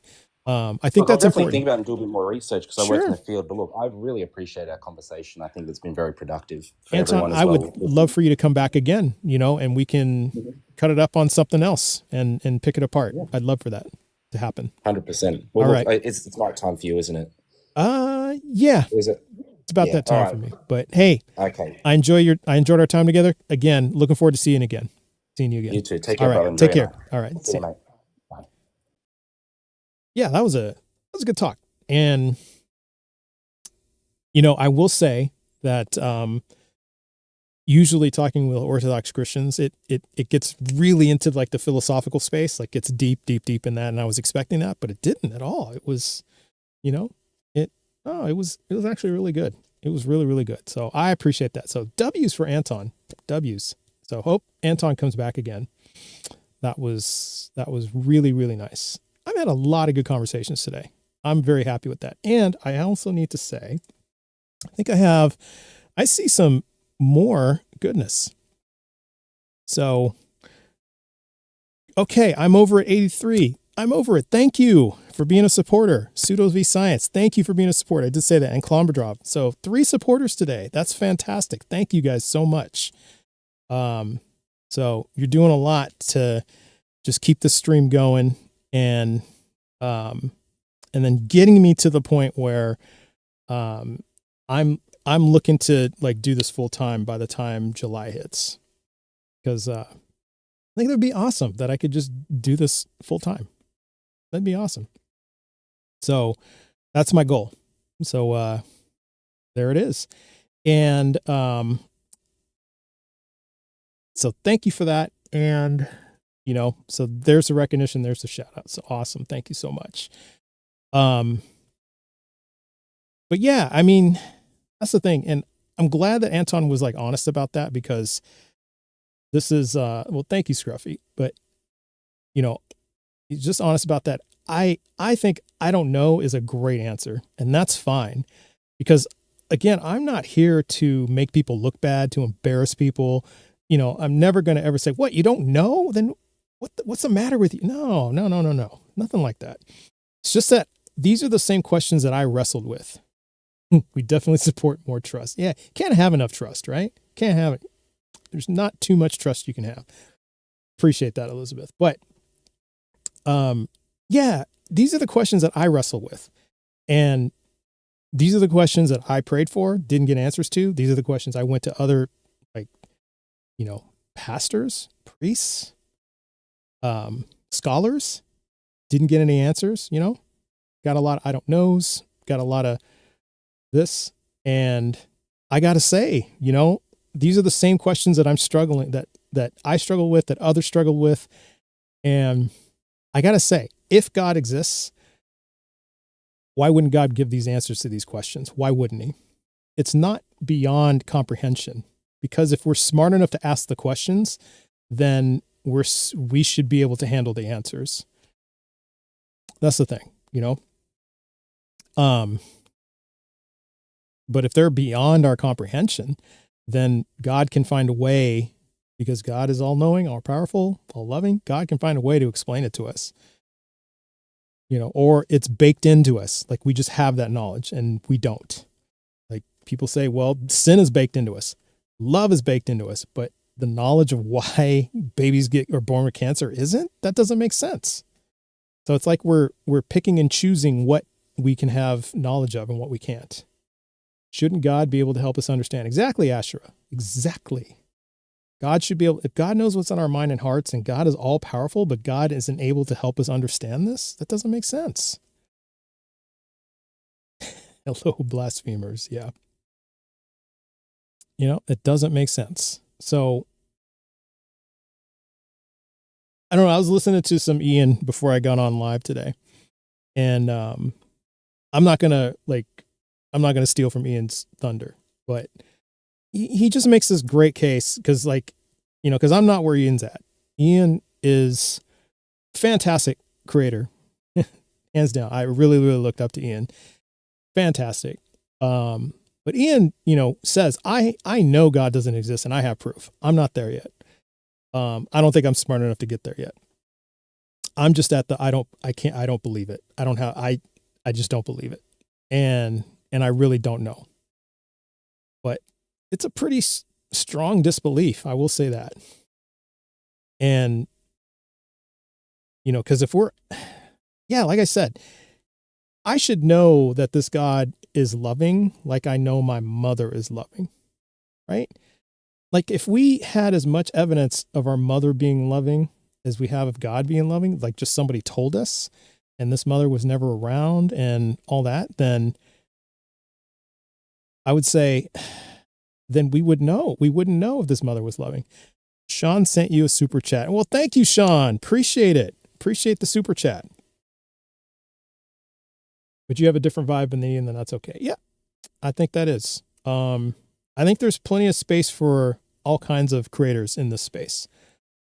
If anything, we need more. I encourage anyone who is thinking about being if you're an agnostic or an atheist, non-believer, even a believer, even if you're a believer, I think you should just, and if you're thinking about being a live content creator, do it.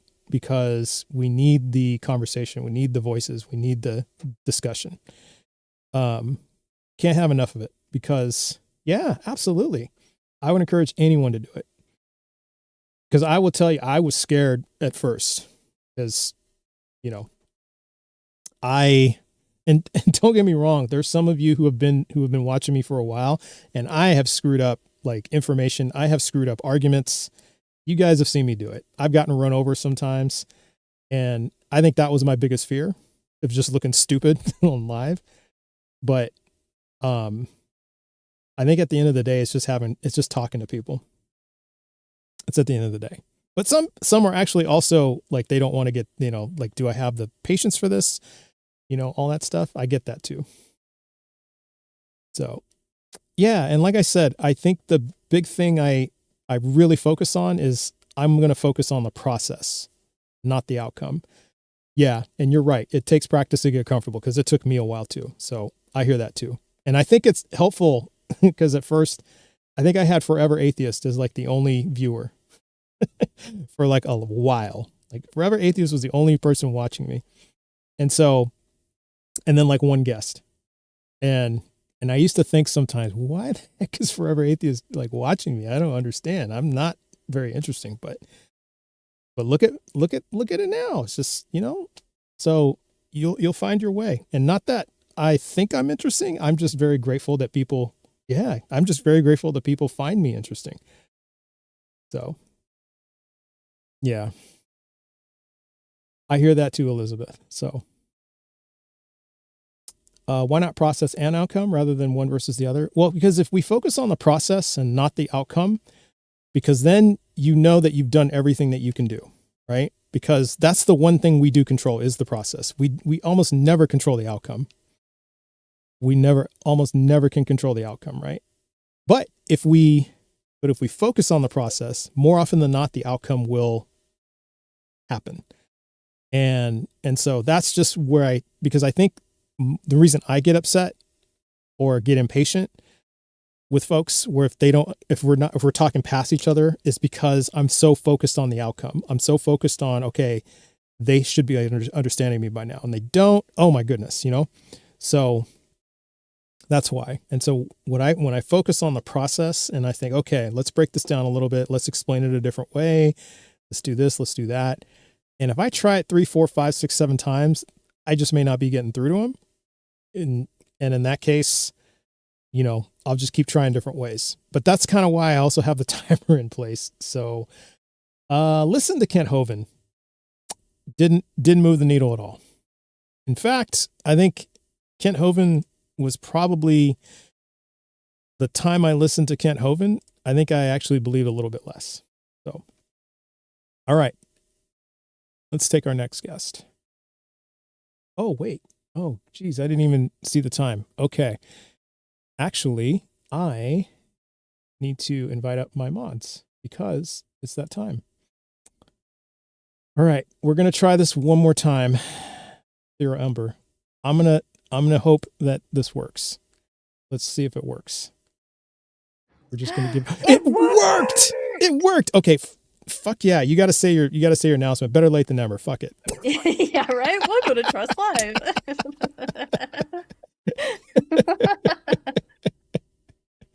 Better late than never. Yeah. Screw it. No, We're glad you're here. I'm glad to be here too. And same to you, Forever Atheist. Glad you're here. So appreciate you guys. And let's see. Did we have any mods in YouTube today? I don't know. I don't think so. Yeah, I didn't see any today. I didn't see any today. Yeah. Yeah. And you know, it's just funny because I enabled the polls in the YouTube chat. But I was just going to delegate that to the mods. Just let them do it. But then nobody came in today. Oh well. That's all right. Maybe I can kind of finagle it to do both. So we'll see about that. But everybody, these are my mods, Ethereal Ember and Forever Atheist. Please give them W's. If you can spare a rose. I know times are tough, but if you can spare a penny and a rose, that would be awesome because they deserve it. And follow them as well because they're amazing, amazing people, and I really, really like them. So, and just thank you for all you do. I really, really appreciate you. And typically I have my mods, Blaster Master 80, Rainbow Ash, and Marduk in the YouTube chat. They're not there today, but that's okay. We will recognize them anyway because they do fantastic work as well.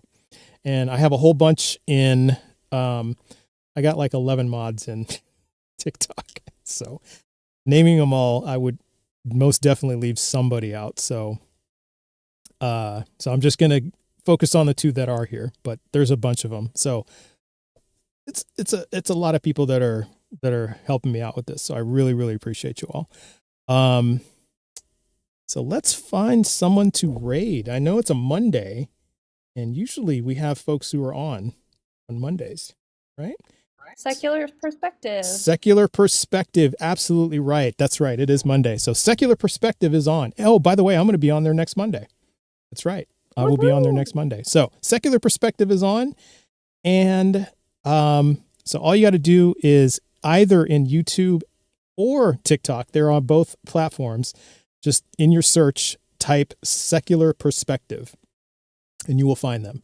And so they're a great live to have. And if you were in my guest queue, you can head over there and get in their guest queue and they will talk to you as well. So let's do that. Let's do a raid on them. Let's go in there and then just say TBV raid when we go in the chat.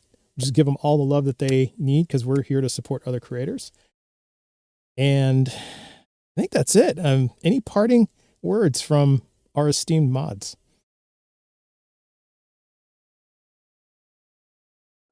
Stay sleazy, everyone. Stay sleazy. Stay sleazy. And it don't go down easy if it ain't cheesy. Exactly. Oh, I got that. Who is that contact creator? Yeah. Cheesy and sleazy. How about? All right. Okay. Well, guys, thank you again for a fantastic time. I love doing this, and we'll see you over at Secular Perspective. So have a good night, everybody. Take care. Bye. Bye. You too. See ya.